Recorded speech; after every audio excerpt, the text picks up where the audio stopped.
Good morning, all. Good morning, ma'am. Morning. Good morning, ma'am. Morning.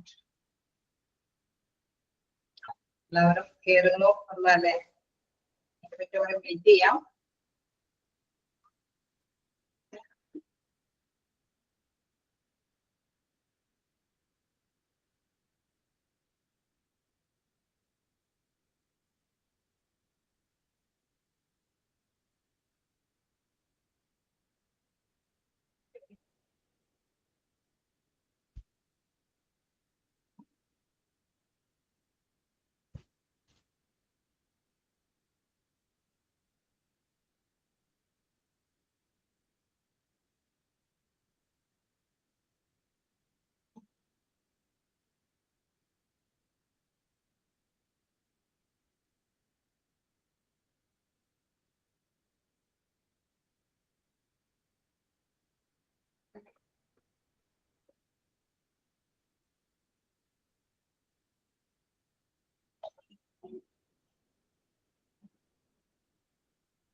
നിങ്ങൾക്ക് അല്ലെ 7th module ആയതുകൊണ്ട് first class കഴിഞ്ഞിട്ടേ ഉള്ളൂ.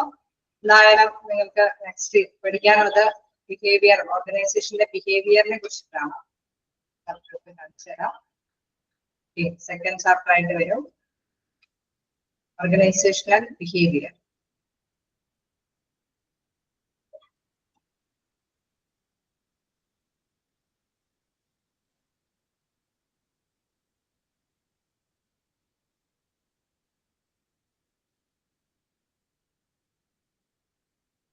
നമുക്ക് സ്റ്റാർട്ട് ചെയ്യാം അല്ലെ? അത്യാവശ്യം നേരെ വെയിറ്റ് ചെയ്തു. നിങ്ങൾ വായിച്ചു നോക്കിയിരുന്നോ? കഴിഞ്ഞ ക്ലാസ് എടുത്തത് വായിച്ചു നോക്കിയിരുന്നോ?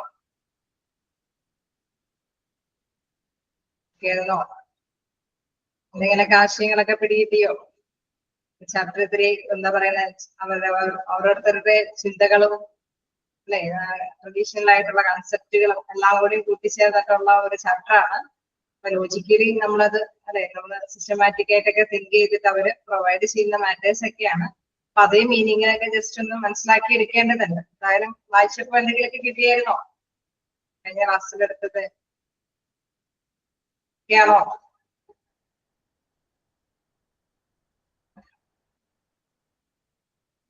ആർക്കും ഒരു റിപ്ലൈ ഇല്ല. വായിച്ചു നോക്കിയില്ലായിരുന്നോ?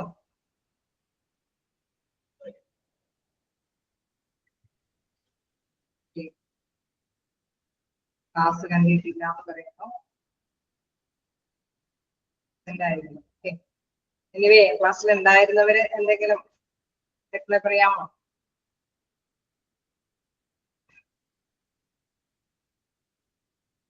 ഞാൻ വീണ്ടും എന്തെങ്കിലും എക്സ്പ്ലെയിൻ ചെയ്യേണ്ടതുണ്ടോ? എന്തെങ്കിലും ഡൗട്ടുകൾ ഉണ്ടോ?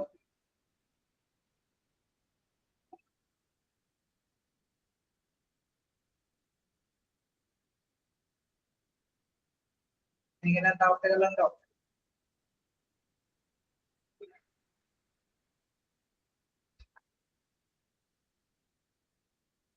കണ്ടവരെ ആരെങ്കിലും ക്ലാസ്സിൽ കയറിയവര് റിപ്ലൈ പറയുക. എവിടെയെങ്കിലും ഡൗട്ടുകൾ ഉണ്ടെങ്കിൽ ക്ലിയർ ചെയ്ത് പോകാം.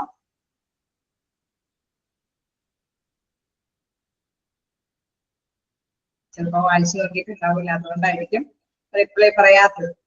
ഇനി നിങ്ങൾ നെക്സ്റ്റ് ക്ലാസ്സിലെങ്കിലും വരുമ്പോൾ വായിച്ചു നോക്കട്ടെ. കാരണം എന്തെങ്കിലും ഡൗട്ടുകൾ അല്ലെങ്കിൽ നമ്മൾ ക്ലിയർ ചെയ്ത് പോകുന്നതായിരിക്കും നല്ലത്. പ്രത്യേകിച്ച് ഇത്തരം അല്ലെ, അത് ഓർഗനൈസേഷന്റെ ബിഹേവിയറിനെ കുറിച്ചിട്ടുള്ള ഒരു ക്ലാസ്സാണ്. അപ്പൊ കുറെ ചിന്തകന്മാരുടെ ആവശ്യങ്ങൾ അല്ലെ, അവരുടെ ചിന്തയിൽ വരുന്ന ആശയങ്ങളൊക്കെ അത് നമ്മളെ പഠിപ്പിക്കുകയാണ് ചെയ്യുന്നത്. അപ്പൊ അവരുടെ ആശയങ്ങൾ എന്താന്നുള്ളത് എന്തെങ്കിലും ഒരു അല്ലെ അവയർനെസ് നമുക്ക് വേണം. ജസ്റ്റ് ഒന്ന് പറഞ്ഞ് പോയിട്ടുണ്ട്. എന്തായാലും എന്തെങ്കിലും ഡൗട്ടുകൾ ഉണ്ടെങ്കിൽ നെക്സ്റ്റ് ക്ലാസ്സിൽ വായിച്ചു നോക്കിയിട്ട് വരുമ്പോൾ ചോദിക്കാം. ഓക്കെ, അപ്പൊ നമുക്ക് കണ്ടിന്യൂ ചെയ്യാം. ഓക്കെ, നമ്മൾ കഴിഞ്ഞ ക്ലാസ്സിൽ ഡിസ്കസ് ചെയ്തത് അല്ലെ, എന്താണ്? കഴിഞ്ഞ ക്ലാസ്സിൽ ഡിസ്കസ് ചെയ്തത് എംപ്ലോയീസിന്റെ കുറച്ച് ഗുണങ്ങൾ, അവരെ കുറച്ച് ഇൻസെന്റീവ്സും അല്ലെ, അവർക്ക് സാലറി കൂട്ടി കൊടുക്കുകയും അല്ലെങ്കിൽ എന്താണ് അവർക്ക് ഒരു മോട്ടിവേഷൻ അല്ലെ ജോലി ചെയ്യാനായിട്ട് അവരിൽ കുറച്ച് കാര്യങ്ങൾ അപ്ലൈ ചെയ്ത് കഴിഞ്ഞാൽ അല്ലെ ഓർഗനൈസേഷനെ സംബന്ധിച്ച് ലക്ഷ്യം നേടിയെടുക്കാനായിട്ട് സാധിക്കുമെന്നുള്ളതാണ്. അത് ടൈലറിന്റെ അഭിപ്രായത്തിൽ അല്ലെ FW ടൈലറിന്റെ അഭിപ്രായത്തിലാണ് ആ വീക്ഷണത്തിലെ കുറച്ച് കാര്യങ്ങളൊക്കെ നമ്മൾ ഡിസ്കസ് ചെയ്യുന്നത്. ഇനി നമുക്ക് നെക്സ്റ്റ് നോക്കാനുള്ളത് ബ്യൂറോക്രാറ്റിക് അപ്രോച്ചാണ്. അതായത് ഉദ്യോഗസ്ഥ മേധാവിത്വം എന്നുള്ള ഒരു മൈൻഡിലൂടെയാണ് ഈ ചിന്തകര് അവരുടെ ആശയങ്ങൾ രൂപകൽപ്പന ചെയ്യുന്നത്. ഞാൻ കഴിഞ്ഞ ക്ലാസ്സിൽ പറഞ്ഞു എന്താണ് ഓരോ ഓർഗനൈസേഷന് അതിൻ്റെതായ ഇൻഡിവിജ്വാലിറ്റി ഉണ്ട് എന്ന് പറഞ്ഞു. അതിന്റെ ലക്ഷ്യം നേടിയെടുക്കാനായിട്ട് അവരെന്താണ് ഉദ്ദേശിക്കുന്നത്, അവരെത്രത്തോളം ബെനിഫിറ്റ് ആക്കി ആ സ്ഥാപനം നടത്തിക്കൊണ്ട് പോകണം, അല്ലെങ്കിൽ എത്രയാണ് അവർ ഉദ്ദേശിക്കുന്ന ലക്ഷ്യം, അത് എന്താണ് മെഷീൻ ഉപയോഗിച്ചിട്ടോ പേഴ്സൺസിനെ അല്ലെ എംപ്ലോയീസിനെ എന്താണ് അവരെ സ്ഥാപിച്ചുകൊണ്ടാണോ അവരുടെ ബിസിനസ് കെട്ടിപ്പടുത്തി കൊണ്ടുപോകാനായിട്ട് ശ്രമിക്കുന്നത്, അങ്ങനെ വ്യത്യസ്ത കാര്യങ്ങളൊക്കെ അതിനെ ബേസ് ചെയ്യുന്നുണ്ട്. അപ്പൊ ആ ഏതൊരു ഓർഗനൈസേഷനും അതിൻ്റെതായ ഒരു ഇൻഡിവിജ്വാലിറ്റി ഉണ്ട്. കാരണം ആ ഒരു ആശയങ്ങൾ അവിടെ ഉള്ള മാനേജേഴ്സിന്റെ മൈൻഡിലുള്ള ആശയങ്ങളാണ് അവിടെ ആ പ്രാബല്യത്തിൽ വരുന്നത്. അപ്പൊ അത്തരത്തിലുള്ള കാര്യങ്ങളിലേക്ക് വരുമ്പോൾ തീർച്ചയായിട്ടും നമുക്കറിയാം ഈ ആശയങ്ങളെല്ലാം നന്നായിട്ട് അല്ലെ അത് വർക്കൗട്ട് ചെയ്യുന്നത് ആരിലൂടെയാണ്, അവിടെ എംപ്ലോയീസിലൂടെയാണ് വർക്കൗട്ട് ചെയ്യാനായിട്ട് സാധിക്കുകയുള്ളൂ. നമുക്കറിയാം മെഷീനാണെങ്കിൽ കൂടി ആ മെഷീൻ ഓപ്പറേറ്റ് ചെയ്യാനായിട്ട് മനുഷ്യന്റെ സാന്നിധ്യം അത്യാവശ്യം. അപ്പൊ മനുഷ്യന്റെ ബിഹേവിയർ അവിടെ ഉള്ള വർക്ക് ഒരു മാനേജ്മെന്റിന്റെ ബിഹേവിയർ പോലെ തന്നെ ഇമ്പോർട്ടന്റ് ആണ് എന്താണ് അവിടെയുള്ള വർക്കേഴ്സിന്റെ ബിഹേവിയർ. അപ്പൊ തീർച്ചയായിട്ടും ടൈലർ എന്നുള്ള ചിന്തകൻ എന്താണ് പ്രധാനമായിട്ടും വർക്ക് അല്ലെങ്കിൽ റിസൾട്ട് ഇൻക്രീസ് ചെയ്യണമെങ്കിൽ അവിടെയുള്ള വർക്കേഴ്സിന്റെ ഇടയിൽ അതിനുള്ള ഒരു പ്രേരണ കൊടുക്കുക എന്നുള്ളതാണ് ഫസ്റ്റ് ഡിസ്കസ് ചെയ്തത്. ഓക്കെ, നെക്സ്റ്റ് നമുക്ക് നോക്കാം ബ്യൂറോക്രാറ്റിക് അപ്രോച്ച്. അവിടെ എന്താണ് ബ്യൂറോക്രാറ്റിക് അപ്രോച്ച് എന്ന് പറയുമ്പോൾ എന്താണ് അവിടെ ഒരു ഭരണ നിർവഹണം അല്ലെ ഉദ്യോഗസ്ഥ മേധാവിത്വമാണ് അവിടെ എടുത്ത് പറയുന്നത്. നമുക്ക് അതൊരു ജസ്റ്റ് ഒരു ഡയഗ്രാം കാണിച്ചിട്ടുണ്ട് അല്ലെ, അത് നിങ്ങൾക്ക് വായിച്ചെടുക്കാൻ പറ്റുമെന്നൊന്നും അറിയില്ല. അവിടെ കൃത്യമായിട്ട് തന്നെ അതോറിറ്റി ഹൈറാർക്കി, അങ്ങനെ കുറച്ച് format, rules and regulation, division of labour, then career orientation, then എന്താണ് ഇംപേഴ്സണാലിറ്റി, ഫോമൽ സെലക്ഷൻ പ്രോസസ്, അങ്ങനെ കുറച്ച് കാര്യങ്ങൾ. അതായത് അവിടെ ഒരു റൂൾസ് ആൻഡ് റെഗുലേഷൻസ് ഉണ്ടാക്കുമ്പോൾ ഒരു ഇതുണ്ടാവും അല്ലെ, ഏതൊരു ഉദ്യോഗസ്ഥൻ ഒരു മാനേജ്മെന്റ് ലെവലിൽ ചിന്തിക്കുമ്പോൾ എന്താണ് ആരാണ് ടോപ്പ് ലെവലിൽ നിൽക്കേണ്ടവര്, അവരുടെ കീഴിൽ ഏത് ഉദ്യോഗസ്ഥരാണ് വർക്ക് ചെയ്യേണ്ടത് എന്ന് വെച്ചാൽ ഒരു ശ്രേണി രൂപീകരിക്കും അല്ലെ. നമുക്കറിയാം ഒരു ലക്ഷ്യം, ഒരു സ്ഥാപനത്തിന്റെ ലക്ഷ്യം നേടിയെടുക്കണമെങ്കിൽ ഇവരെല്ലാവരും ഒന്നിച്ച് ഒറ്റക്കെട്ടായിട്ട് പ്രവർത്തിക്കും. പക്ഷെ എല്ലാവർക്കും എന്താണ് വ്യത്യസ്ത ജോലികളാണ് ചെയ്യേണ്ടി വരുന്നത്. ഒരാള് മറ്റുള്ളവരുടെ മേധാവിത്വത്തിന്റെ അണ്ടറിലായിരിക്കും വർക്ക് ചെയ്യേണ്ടി വരുന്നത് അല്ലെ. അപ്പൊ അങ്ങനെ ഒരു ഹൈറാർക്കി അവിടെ ഒരു ഭരണ നിർവഹണത്തിൽ ഉണ്ടായിരിക്കും, അവിടെയുള്ള വർക്കേഴ്സിന്റെ ഇടയിൽ ഉണ്ടായിരിക്കും. അപ്പൊ ആ ഒരു ബ്യൂറോക്രാറ്റിക് മാനേജ്മെന്റ് ആണ് ഇവിടെ എടുത്ത് പറഞ്ഞുകൊണ്ട് ആ ചിന്തകൻ വിവരിക്കുന്നത്. നോക്കാം എന്താണ് ബ്യൂറോക്രാറ്റിക് അപ്രോച്ചിൽ പറയുന്ന കാര്യങ്ങൾ നോക്കാം. Scientific management was focusing on the interaction between worker and task. നമ്മൾ നേരത്തെ കണ്ടു അല്ലെ, അവിടെ വർക്ക് അവിടെയുള്ള എംപ്ലോയീസിന്റെ ഇടയിലുള്ള ഇന്ററാക്ഷൻ ആണ് പ്രാധാന്യം സയന്റിഫിക് മാനേജ്മെന്റിൽ കണ്ടത്. Other research began to study how to organization framework more effectively. ഇവിടെ എന്താണ് അവിടെ എടുത്തു പറയുന്നത്, ഇനി എന്താണ് നെക്സ്റ്റ് അല്ലെ, ഓർഗനൈസേഷൻ ഫ്രെയിംവർക്ക് ആണ് ഇവിടെ എടുത്തു പറയുന്നത്. അതായത് ഓർഗനൈസേഷന്റെ ചട്ടക്കൂട്, ആ ചട്ടക്കൂടിന്റെ ഒരു മെയിൻ്റെനൻസ് അല്ലെ, അതിൽ എന്തെങ്കിലും ഭേദഗതികളൊക്കെ വരുത്തുമ്പോൾ നമ്മൾ ഈ പറഞ്ഞോണം എന്താണ് മേലാധികാരികളുടെ ഇടയിൽ അല്ലെങ്കിൽ കീഴുദ്യോഗസ്ഥരുടെ ഇടയിൽ എന്തെങ്കിലുമൊക്കെ ഒരു അല്ലെ നല്ലൊരു അറ്റ്മോസ്ഫിയർ ക്രിയേറ്റ് ചെയ്ത് കഴിഞ്ഞാല് എന്താണ് അവിടുത്തെ വർക്കുകള് നല്ല കാര്യക്ഷമമായിട്ട് ചെയ്യാനായിട്ടും അങ്ങനെ നല്ല റിസൾട്ട് നേടിയെടുക്കാനായിട്ടും സാധിക്കുന്നുള്ള ഒരു കാഴ്ചപ്പാടിലാണ് ഈ ഒരു ബ്യൂറോക്രാറ്റിക് അപ്രോച്ച് വരുന്നത്. Instead of trying to make each worker more efficient, classical organization theory for the most effective overall organization structure for workers and managers. അപ്പൊ അവിടെ എന്താണ് നമുക്കറിയാം, അവിടെ വർക്കേഴ്സിനും മാനേജേഴ്സിനും അല്ലെ, അവിടെ വർക്ക് ചെയ്യുന്നവരും ഹ്യൂമൻ എന്താണ്, അതേപോലെ തന്നെ മാനേജർ ഫീൽഡിൽ ഇരിക്കുന്നവരും ഭരണ നിർവഹരും എന്താണ് ഹ്യൂമൻ തന്നെയാണ് അല്ലെ. അപ്പൊ ഇരു കൂട്ടർക്കും എന്താണ് നല്ല കാര്യക്ഷമമായിട്ട് തന്നെ അവരുടെ ഉദ്ദേശിച്ച കാര്യങ്ങൾ നേടിയെടുക്കും. അവിടെ ബിഹേവിയറൽ തിയറി വരുമ്പോൾ, പെരുമാറ്റ ശാസ്ത്രങ്ങളുടെ ഒക്കെ സയന്റിഫിക് ആയിട്ടുള്ള അപ്രോച്ച് വരുമ്പോൾ ഇരു കൂട്ടർക്കും ഫേവറബിൾ ആയിട്ടുള്ള കാര്യമായിരിക്കണം അവിടെ നടപ്പാക്കേണ്ടി വരുന്നത്. അപ്പൊ എന്താണ് ഇരുകൂട്ടർക്കും ഒരു കാര്യക്ഷമമായിട്ടുള്ള ഒരു ഓർഗനൈസേഷൻ ഫ്രെയിംവർക്ക് ഉണ്ടായിരുന്നു. മാനേജ്മെന്റിന് എന്താണ് കാര്യങ്ങളൊക്കെ അടിച്ചിരുത്തല്ലേ ഒരു ചെറിയ രീതിയിലെങ്കിലും അവരെ റെസ്പെക്ട് ചെയ്തോടു കൂടിയിട്ട് അല്ലെ ആ ഒരു രീതിയിൽ തന്നെ അവിടെയുള്ള എംപ്ലോയീസ് വ്യാപരിക്കണമെന്ന് ഉണ്ടാവോ? മാനേജ്മെന്റിന് അങ്ങനെയുള്ള ഒരു ആഗ്രഹം ഉണ്ടാവോ ഏതെങ്കിലും സ്ഥാപനത്തില്? ഉണ്ടാവും അല്ലെ? അവർക്ക് റെസ്പെക്ട് വേണം അല്ലെ? അവരെ ബഹുമാനിക്കണം, അവരെ അനുസരിക്കണം, അവര് പറയുന്ന കാര്യങ്ങൾ ഒന്ന് അക്സെപ്റ്റ് ചെയ്യണമെന്ന് ഒരു ആഗ്രഹം, ഒരു മൈൻഡ് ആർക്കുണ്ടാവും? മാനേജ് തലത്തിലുണ്ടാവും. അതുപോലെ തന്നെ വർക്കേഴ്സിനും ഉണ്ടാവും അല്ലെ? അവിടെയുള്ള എംപ്ലോയീസിന് എന്താണ് നമ്മൾ ചെയ്യുന്ന ഡ്യൂട്ടിക്ക് ഒരു മാന്യത അല്ലെ, ഒരു മാന്യമായ ഒരു പരിഗണന നമുക്കും നൽകാം അല്ലെ? ആ ഒരു രീതി അവർക്കും ഉണ്ടാവും. എംപ്ലോയീസിന് എന്ന് മാത്രമല്ല അവിടെ മാനേജ്മെന്റ് ലെവലിലുള്ളവരുടെ ബിഹേവിയറും കൂടി കൺസിഡർ ചെയ്തിട്ടുള്ള ഒരു ചട്ടക്കൂട് ആയിരിക്കണം എന്താണ് മെയിൻറ്റെയിൻ ചെയ്ത് കൊണ്ടുപോകേണ്ടത് എന്നുള്ളതാണ് ബ്യൂറോക്രാറ്റിക് അപ്രോച്ചിൽ എടുത്ത് പറയുന്നത്. ഓക്കെ, അതാണ് ആ ഒരു പോയിന്റിൽ പറയുന്നത്. നോക്കാം, instead of trying to make each worker more efficient, classical organisation theory or the most effective overall organization structure for workers and managers. അവിടെ വർക്കേഴ്സിനും മാനേജേഴ്സിനും ഒരു പരിഗണന കൊടുത്തിട്ടാണ് ഈ ഒരു ചട്ടക്കൂട് ക്രമീകരിക്കുന്നത്. ഓക്കെ, ക്ലിയർ ആവുന്നുണ്ടോ? ഓക്കെ, ഇനി നെക്സ്റ്റ് ഇതിലേക്ക് പോകുമ്പോൾ എന്താണ് ആ തിയറി എന്താണ് പറയാൻ ഉദ്ദേശിക്കുന്നതെന്ന് നോക്കാം. The theory is the most prominent advocate Max Weber proposed a bureaucratic form. അതായത് നമുക്കറിയാം അല്ലെ, നമ്മൾ പറഞ്ഞ മാതിരി ഉദ്യോഗസ്ഥ മേധാവിത്വമാണ് ഈ ഇതില് അല്ലെ പ്രധാനമായിട്ടും എടുത്ത് പറയുന്ന അല്ലെ അഡ്വക്കേറ്റ് ആയിട്ടുള്ള മാക്സ് വെബർ. അദ്ദേഹമാണ് ഈ ആശയത്തിന് പ്രാധാന്യം കൽപ്പിക്കുന്നത്. അപ്പൊ അദ്ദേഹത്തിന്റെ അഭിപ്രായത്തില് എന്താണ് ഉദ്യോഗസ്ഥ മേധാവിത്വം എന്നുള്ള ചട്ടക്കൂടാണ് ഉദ്ദേശിക്കുന്നത്. ഞാൻ എന്താ പറയുന്നത്, structure which he thought would work for all organization. ഇങ്ങനെ ഒരു ചട്ടക്കൂട് അല്ലെ, ഒരു ഫ്രെയിംവർക്കോട് കൂടിയിട്ടുള്ള ഒരു സ്ഥാപനമാണ് എങ്കിൽ അതിൻ്റെതായ ഒരു നേട്ടം അതിന് നേടിയെടുക്കാനായിട്ട് സാധിക്കും. The theory most prominent advocate Max Weber proposed a bureaucratic form of structure which the thought would work for all organization. അദ്ദേഹത്തിന്റെ ചിന്തയില് എല്ലാ ഓർഗനൈസേഷനും ഈ ഒരു രീതി അവലംബിക്കണം എന്നുള്ളതാണ്. Then Weber's ideal bureaucracy was a logical, rational and efficient. അദ്ദേഹം എന്താണ് ഉദ്ദേശിക്കുന്നത്, ഒരു യുക്തിപരമായ രീതിയിലുള്ള അല്ലെങ്കിൽ കാര്യക്ഷമമായിട്ടുള്ള രീതിയിലുള്ള ഒരു ചിന്ത, ഒരു ഐഡിയ ആണ് അദ്ദേഹം ഉദ്ദേശിക്കുന്നത്. Then he made the Navy assumption that one structure would work best for all organization. അദ്ദേഹം എന്താണ് നേവി അസംഷൻ തന്നെ നിഷ്കളങ്കമായ ഒരു കാഴ്ചപ്പാടിൽ അദ്ദേഹം നോക്കുമ്പോൾ നമുക്കറിയാലേ മാനേജേഴ്സിനും അവിടെയുള്ള വർക്കേഴ്സിനും ഓക്കെ ആണെങ്കിൽ എന്താണ് അത് നാച്ചുറൽ ഓർഗനൈസേഷനെ നന്നായിട്ട് തന്നെ എഫക്ട് ചെയ്യും അല്ലെ, നല്ല രീതിയിൽ കാര്യക്ഷമമായിട്ട് പ്രവർത്തിക്കാനായിട്ട് സാധ്യതയുണ്ട്. അതാണ് നിഷ്കളങ്കമായ അദ്ദേഹത്തിന്റെ കാഴ്ചപ്പാടിൽ എടുത്തു പറയുന്നത്. ഓക്കെ, ഓരോ ചിന്തകന്മാരും അവരുടെ ആശയങ്ങൾ പങ്കുവെക്കും, അതിനെ അല്ലെ ക്രിറ്റിസൈസ് ചെയ്യാൻ വേറെ ചിന്തകന്മാര് കുറെ ആശയങ്ങളായിട്ട് മുന്നോട്ട് വരും.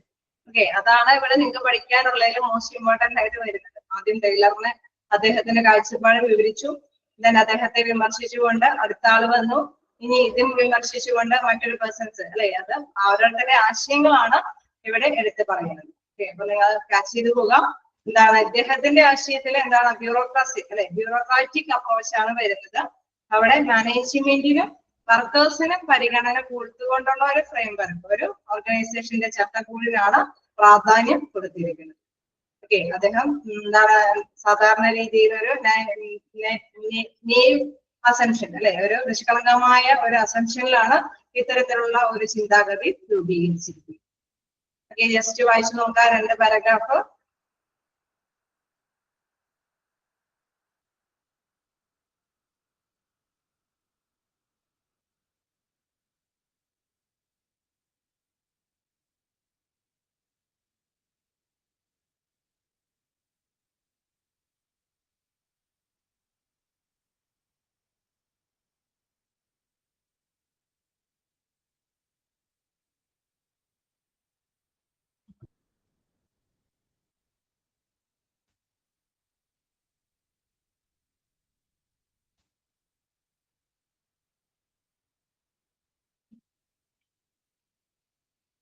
യാണോ? എന്തെങ്കിലും ഡൗട്ടുകളുണ്ടോ? ഇനി നെക്സ്റ്റ് നമ്മളൊരു കണ്ടിന്യൂവേഷനിൽ അടുത്ത തിയറിയും കൂടി ഡെവലപ്പ് ചെയ്ത് വരുന്നുണ്ട് കേട്ടോ. അതാണ് ഞാൻ അവിടെ നിന്ന് നിർത്തിയിട്ട് നിങ്ങളോട് വായിക്കാൻ പറഞ്ഞത്. എന്താണ് അടുത്ത ഒരു തിയറിയും കൂടി അടുത്ത പാരഗ്രാഫ് ആകുമ്പോഴേക്കും എടുത്ത് വരുന്നുണ്ട്. അപ്പൊ നമ്മൾ ആദ്യം കണ്ടത് ആരുടെ തിയറിയാണ് നമ്മൾ ആദ്യം കണ്ടത്? പറയാമോ ആർക്കെങ്കിലും? ആദ്യം കണ്ട തിയറി FW ടൈലറിന്റെയാണ്. നെക്സ്റ്റ് നമ്മൾ ആരെയാണ്? FW ടൈലറിന്റെ കഴിഞ്ഞിട്ട് ആരെയാണ് ഉദ്ദേശിച്ചുള്ള അദ്ദേഹം ഏതാണ് വ്യക്തി എന്ന് ഓർമ്മയുണ്ടോ? അദ്ദേഹത്തിന്റെ അപ്രോച്ച് ഏതാണ്? വെബർ ഏത് അപ്രോച്ചാണ് സ്വീകരിച്ചിരിക്കുന്നത്?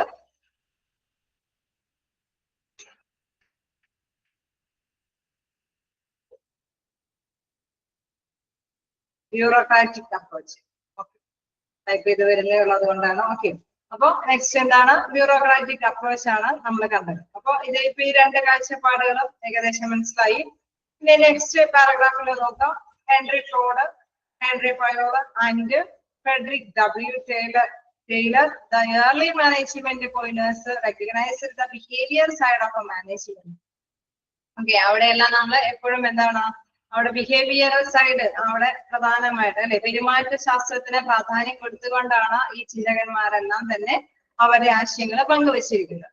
However, they did not emphasize the human dimensions. അവിടെ പ്രധാനമായിട്ടും നമ്മളിങ്ങനെ പെരുമാറ്റ രീതി അല്ലെ അതിനെ കുറിച്ചിട്ട് പറയുന്നുണ്ടെങ്കിലും ചില അടിയന്തരാവസ്ഥയിൽ വരുന്ന സാഹചര്യങ്ങളെ കുറിച്ച് അല്ലെ ഹ്യൂമന്റെ ആ ഒരു പ്രത്യേക അല്ലെ ഏതെങ്കിലും ഒരു സ്ട്രഗിൾ വരുന്ന സാഹചര്യത്തെ കുറിച്ചിട്ട് അവിടെ ഡിസ്കസ് ചെയ്യുന്നില്ല.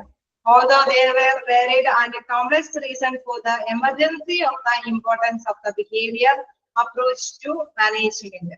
അതായത് നമുക്കറിയാം സാധാരണ നോർമലി ഉള്ള കുറെ കാര്യങ്ങളാണ് അവരെ ചിന്തയിലേക്ക് വരുന്നത് അല്ലെ. അവിടെ എംപ്ലോയീസിന് സാലറി കൂട്ടി അല്ലെ ഇൻസെന്റീവ്സ് കൂട്ടി കൊടുക്കുമ്പോൾ നല്ല എഫിഷ്യന്റ് ആയിട്ട് വർക്ക് ചെയ്യാൻ സാധിക്കും. അതേമാതിരി തന്നെ നെക്സ്റ്റ് ബ്യൂറോക്രാറ്റിക്കിൽ നമ്മൾ കണ്ടു നല്ലൊരു ചട്ടക്കൂട് അല്ലെ ഓർഗനൈസേഷന്റെ ആ ഫ്രെയിം വർക്ക് നന്നായിട്ടുള്ള രീതിയിൽ കൈകാര്യം ചെയ്യുകയാണെങ്കിൽ അത് അല്ലെ ഒരു ഡിസ്റ്റൻസ് ഒക്കെ കീപ്പ് ചെയ്തിട്ടുള്ള രീതിയിൽ തന്നെ ഫോം ചെയ്യുകയാണെങ്കിൽ അതിൻ്റെതായ ഒരു എഫിഷ്യൻസിയോടുകൂടി വർക്ക് കൈകാര്യം ചെയ്യാൻ സാധിക്കുമെന്ന് കണ്ടു. ഇനി ഇവിടെ എടുത്ത് പറയുന്നത് ഇങ്ങനെ എന്തെങ്കിലും കോംപ്ലക്സ് സിറ്റുവേഷൻസ് അല്ലെ ഒരു സങ്കീർണമായ പ്രശ്നങ്ങൾ എന്തെങ്കിലുമൊക്കെ വരികയാണെങ്കിൽ ഇങ്ങനെ ഒരു പ്രവർത്തികൾ അല്ലെ മാനേജ്മെന്റിന്റെ തലത്തിൽ നിന്നും എംപ്ലോയീസിന്റെ തലത്തിൽ നിന്നും കാര്യക്ഷമമായിട്ട് ഓർഗനൈസേഷന്റെ ഫങ്ഷൻസ് അല്ലെ പ്രവർത്തനങ്ങൾ നടത്തിക്കൊണ്ട് പോകുന്നതിന് ഇടയിൽ എന്തെങ്കിലും കോംപ്ലക്സ് സിറ്റുവേഷൻസ് വരികയാണെങ്കിൽ അത് എങ്ങനെ മീറ്റ് ചെയ്യാൻ സാധിക്കും? അത് വളരെ ഇമ്പോർട്ടന്റ് ആയിട്ടുള്ള ഒരു ചിന്താഗതിയാണ്. അങ്ങനെയുള്ള ഒരു ചിന്താഗതിയിൽ ഡെവലപ്പ് ചെയ്തു വരുമ്പോൾ it is generally recognised the Hawthorne study mark the historical roots for the field of organisation behaviour. അപ്പൊ അവിടെ വേറൊരു ചിന്തകരുടെ ആശയമാണ് സ്റ്റഡി ചെയ്യുന്നത്. എന്താണ്? ഔട്ട്റോൺ സ്റ്റഡീസിനെ കുറിച്ചിട്ടുള്ള കാര്യങ്ങളാണ് നെക്സ്റ്റ്. അപ്പൊ അതുകൊണ്ട് നമുക്ക് പഠിക്കാനുള്ളത് ഔട്ട്റോൺ സ്റ്റഡീസ് എന്താണ് എന്നുള്ളതാണ്. ഓക്കെ, അവിടെ എന്താണ് നമ്മൾ കണ്ടത്? അവിടെ നെക്സ്റ്റ് നമ്മൾ മേളിൽ കണ്ട എംപ്ലോയീസിന്റെ അവിടെ മാത്രമല്ല ഓർഗനൈസേഷന്റെ സ്ട്രക്ചറിന്റെ സ്റ്റഡിയിൽ നിന്ന് വിഭിന്നമായിട്ട് എന്തെങ്കിലും കോംപ്ലക്സ് സിറ്റുവേഷൻസ് വരുമ്പോൾ അതിനെ കൈകാര്യം ചെയ്യാനായിട്ട് ശ്രദ്ധ കേന്ദ്രീകരിക്കേണ്ടതുണ്ട്. അപ്പൊ ചിന്തകന്മാര് എന്താണ് കൈകാര്യം പറയുന്നത്? ഇങ്ങനെയുള്ള സിറ്റുവേഷൻസ് ഇപ്പൊ നമുക്കറിയാം ഇത്രയും അല്ലെ കിടന്ന മത്സരമുള്ള ഈ കാലഘട്ടത്തില് അങ്ങനെ മുൻകൂട്ടി ചിന്തിക്കേണ്ടിയിരിക്കുന്നു അല്ലെ ചാൻസുകളുണ്ട്. അപ്പൊ അങ്ങനെ വരുമ്പോൾ എങ്ങനെയാണ് അത് കൈകാര്യം ചെയ്യേണ്ടത്? എഫിഷ്യന്റ് ആയിട്ട് മാനേജ്മെന്റിനും അവിടുത്തെ വർക്കേഴ്സിനും എങ്ങനെയാണ് അവരുടെ പ്രവർത്തനങ്ങൾ കൈകാര്യം ചെയ്യാനായിട്ട് പറ്റുന്നത്? അത് എന്താണ് ബേസ് ചെയ്യുന്നത്? എന്താണ്? ഔട്ട്റോൺ സ്റ്റഡീസിനെ ബേസ് ചെയ്തിട്ടാണ്. ഓക്കെ, ക്ലിയർ ആയോ? ജസ്റ്റ് വായിച്ചു നോക്കുക.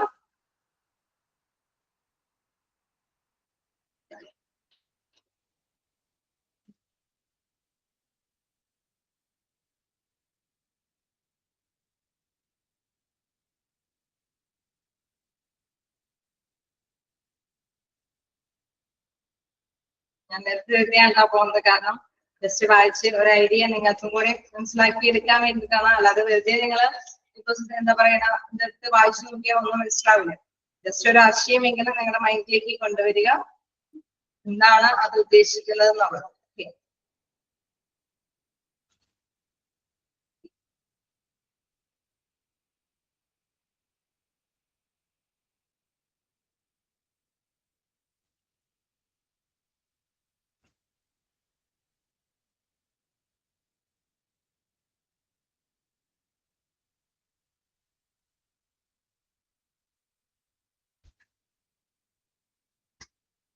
ഓക്കെ, കണ്ടിന്യൂ ചെയ്തോട്ടെ. ഇനി നമുക്ക് നോക്കാം. അപ്പോ ഹോൾട്ടോൺ സ്റ്റഡിയെ കുറിച്ചിട്ടാണ് ഡിസ്കസ് ചെയ്യുന്നത്. നോക്കാം. Even as Taylor and Weber got attention with their rational logical approaches to more efficient productivity, their review were criticized on the ground that both approaches ignored workers' humanity. അതായത് നമ്മളിപ്പോ കണ്ട അല്ലെ, ടൈലർ കൊണ്ടുവന്നതും അതേമാതിരി തന്നെ weber കൊണ്ടുവന്നിരുന്ന നല്ല യുക്തിപരമായിട്ടുള്ള chapter organisational behaviour ആണ്. Teacher നമ്പറൊക്കെ നിങ്ങൾ ഡിസ്കസ് ചെയ്യുക. ഓക്കെ, അപ്പോ എന്താണ് ഇതില് പറയുന്നത്? ടൈലർ കൊണ്ടുവന്ന ആശയവും അതേമാതിരി തന്നെ വെബർ കൊണ്ടുവന്ന ആശയമൊക്കെ എന്താണ്, യുക്തിപരവും അല്ലെ ലോജിക്കലായിട്ടുള്ള വശം അപ്രോച്ച് ഒക്കെയാണ്. അവിടെ എന്താണ് എഫിഷ്യന്റ് ആയിട്ടുള്ള പ്രൊഡക്ടിവിറ്റി കൂട്ടുന്നതുമായി ബന്ധപ്പെട്ട കാര്യമൊക്കെ തന്നെയാണ് ഡിസ്കസ് ചെയ്തത്. പക്ഷെ അതിനെയും വിമർശിച്ചുകൊണ്ടാണ് പുതിയൊരു അപ്രോച്ച് വന്നിരിക്കുന്നത്. ആ ആശയങ്ങളൊക്കെ എന്താണ് തള്ളിക്കളഞ്ഞുകൊണ്ടുള്ള പുതിയ അപ്രോച്ച് എന്ന് പറയുന്നത് വർക്കേഴ്സിന് ഹ്യൂമാനിറ്റിക്ക് പ്രാധാന്യം കൊടുത്തിട്ട്, അതായത് അവരുടെ മാനുഷികമായ മൂല്യങ്ങൾക്ക് പ്രാധാന്യം കൊടുക്കുക. നമുക്കറിയാം ഇപ്പോഴത്തെ കാലത്ത് അല്ലെ, എന്തെങ്കിലും പ്രതിസന്ധി ഘട്ടങ്ങളിൽ അവരുടെ വർക്ക് ചെയ്യുമ്പോൾ എങ്ങനെ അല്ലെ, ഓക്കെ, അപ്പൊ അത് എങ്ങനെ കൈകാര്യം ചെയ്യാനായിട്ട് അങ്ങനെയുള്ള പ്രതിസന്ധി ഘട്ടങ്ങളെയും കൂടി കൺസിഡർ ചെയ്തിട്ട് വേണം കാര്യങ്ങൾ തീരുമാനിക്കാൻ അല്ലെ. നമുക്കറിയാം ഈ കാലഘട്ടം എന്ന് പറയുന്നത് ഇച്ചിരി കൂടിയും അല്ലെ ബുദ്ധിമുട്ടേറിയ കാലഘട്ടമാണ്. ബിസിനസ് ഒക്കെ പിടിച്ചു നിന്ന് പോകണമെങ്കിൽ, ഈ മത്സര ബുദ്ധിയോട് കൂടിയിട്ടുള്ള ബിസിനസ്സിലേക്ക് കൺട്രോൾ ചെയ്ത് പോകണമെങ്കിൽ അതിനെയും കൂടി ഫേസ് ചെയ്യാനായിട്ടുള്ള ആ രീതിയിലുള്ള ആക്ഷനുകളൊക്കെ നടപടികളൊക്കെ എടുക്കേണ്ടതുണ്ട് അല്ലെ.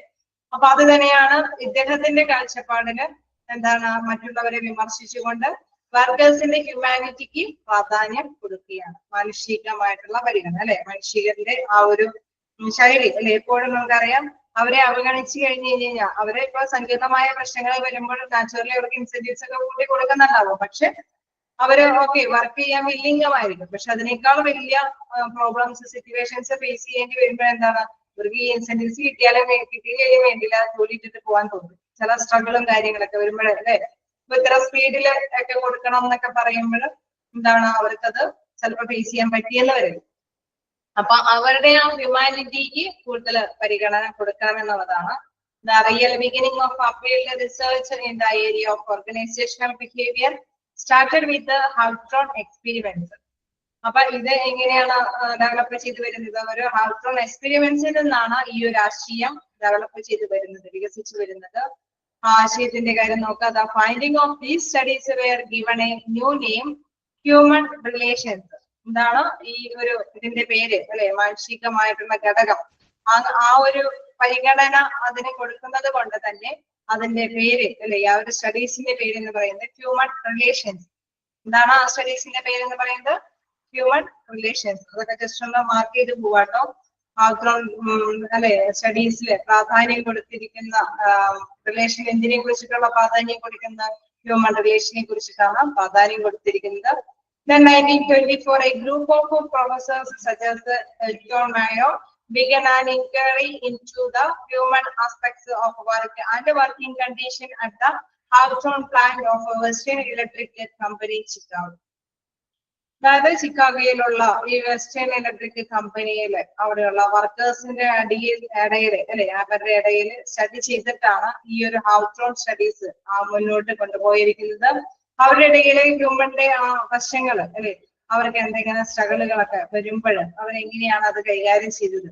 അപ്പൊ അവരിൽ എന്തൊക്കെ കാര്യങ്ങളൊക്കെ ശ്രദ്ധിച്ചിട്ട് വേണം എന്തൊക്കെയാണ് റൂൾസ് ആൻഡ് റെഗുലേഷൻസ് ഒക്കെ മെയിൻറ്റെയിൻ ചെയ്ത് കൊണ്ടുവരാനായിട്ട്. കാരണം ഇങ്ങനെയുള്ള ചാൻസുകളും അല്ലെ ഇങ്ങനെയുള്ള വശങ്ങളും ഉണ്ടാവാനായിട്ടുള്ള സാധ്യതകളുണ്ട് അല്ലെ. അപ്പൊ അതുകൊണ്ട് തന്നെ സാമൂഹിക ഘടകങ്ങൾ എന്തെങ്കിലും സ്വാധീനം ചെലുത്തുന്നുണ്ടെങ്കിൽ അതിനെയും കൂടി അല്ലെ, നമുക്കറിയാം ചില സിറ്റുവേഷൻസ് അല്ലെ അവർക്ക് ജോലി ചെയ്യാൻ പറ്റാത്ത രീതിയിലുള്ള കണ്ടീഷൻസിലാണ് അവർക്ക്. ചിലപ്പോൾ നമുക്കറിയാം ആവശ്യത്തിന് കൂലി കൊടുക്കുന്നുണ്ട്, ഇൻസെന്റീവ്സും കൊടുക്കുന്നുണ്ട്. പക്ഷെ ചെയ്യാനുള്ള ആ ഒരു അറ്റ്മോസ്ഫിയർ അവിടെ ക്രിയേറ്റ് ചെയ്ത് കൊടുത്തില്ല എങ്കിൽ അവർക്ക് നേടിയെടുക്കാൻ സാധിക്കും? പറ്റുമോ? ഇല്ല അല്ലെ. നമുക്ക് അവിടെ അറ്റ്മോസ്ഫിയറും പ്രാധാന്യപ്പെട്ട ഒരു കാര്യമാണ്. നമുക്കറിയാം ജോലി ചെയ്യാനായിട്ട് വർക്കേഴ്സ് റെഡിയാണ്, അവർക്ക് ഇൻസെന്റീവ്സ് ഉള്ളത് കൊണ്ട് അവർക്ക് നന്നായിട്ട് വർക്ക് ചെയ്യണമെന്ന് ആഗ്രഹവുമുണ്ട്. പക്ഷെ സാഹചര്യങ്ങൾ അനുകൂലമല്ല എങ്കിലും അപ്പൊ നമുക്ക് എന്ത് ചെയ്യണം, അവർക്ക് വർക്ക് ചെയ്യാനായിട്ട് ചിലപ്പോ എന്താണ് എന്തെങ്കിലും അല്ലെ എന്തെങ്കിലും ബിസിനസ്സുകളൊക്കെ അവിടെ ഡെവലപ്പ് ചെയ്യുന്ന രീതിയിലാണെങ്കിൽ അവർക്ക് അവിടെ പോയി ജോലി ചെയ്ത് നേടിയെടുക്കാനായിട്ട് സാധിക്കില്ല അല്ലെ. അപ്പൊ അതുകൊണ്ട് ആ ഒരു കണ്ടീഷൻസിനും കൂടി പ്രാധാന്യം അവിടെ കൊടുക്കേണ്ടതുണ്ട്. Working condition at the house plant of western electric company Chicago. അവിടെ വർക്കിംഗ് അറ്റ്മോസ്ഫിയർ അല്ലെങ്കിൽ വർക്കിംഗ് കണ്ടീഷൻസ് അതിനെയും കൂടി പ്രാധാന്യം കൊടുക്കണമെന്ന് പറയുന്നു. ഇതിലും വിമർശനങ്ങൾ ഉണ്ടാവും അല്ലെ. നമുക്കറിയാം ഓരോരുത്തരും ഓരോ ഇതുകൾ കൊണ്ടുവരും, ചിന്തകൾ കൊണ്ടുവരും, അതിനെ വിമർശിക്കും, ക്രിട്ടിസൈസ് ചെയ്യുക എന്നുള്ളതാണ്. അതിൽ നിന്ന് പക്ഷെ മറ്റു കുറച്ച് കാര്യങ്ങൾ പോയിന്റ്സുകൾ നമുക്ക് പഠിക്കാനുണ്ട്.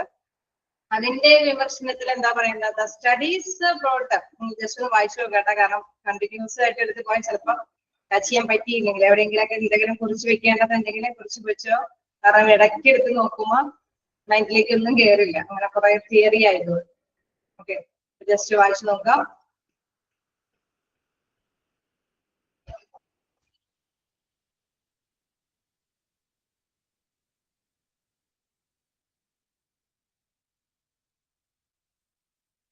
അത് നമുക്ക് ലാസ്റ്റ് പറയാം കേട്ടോ.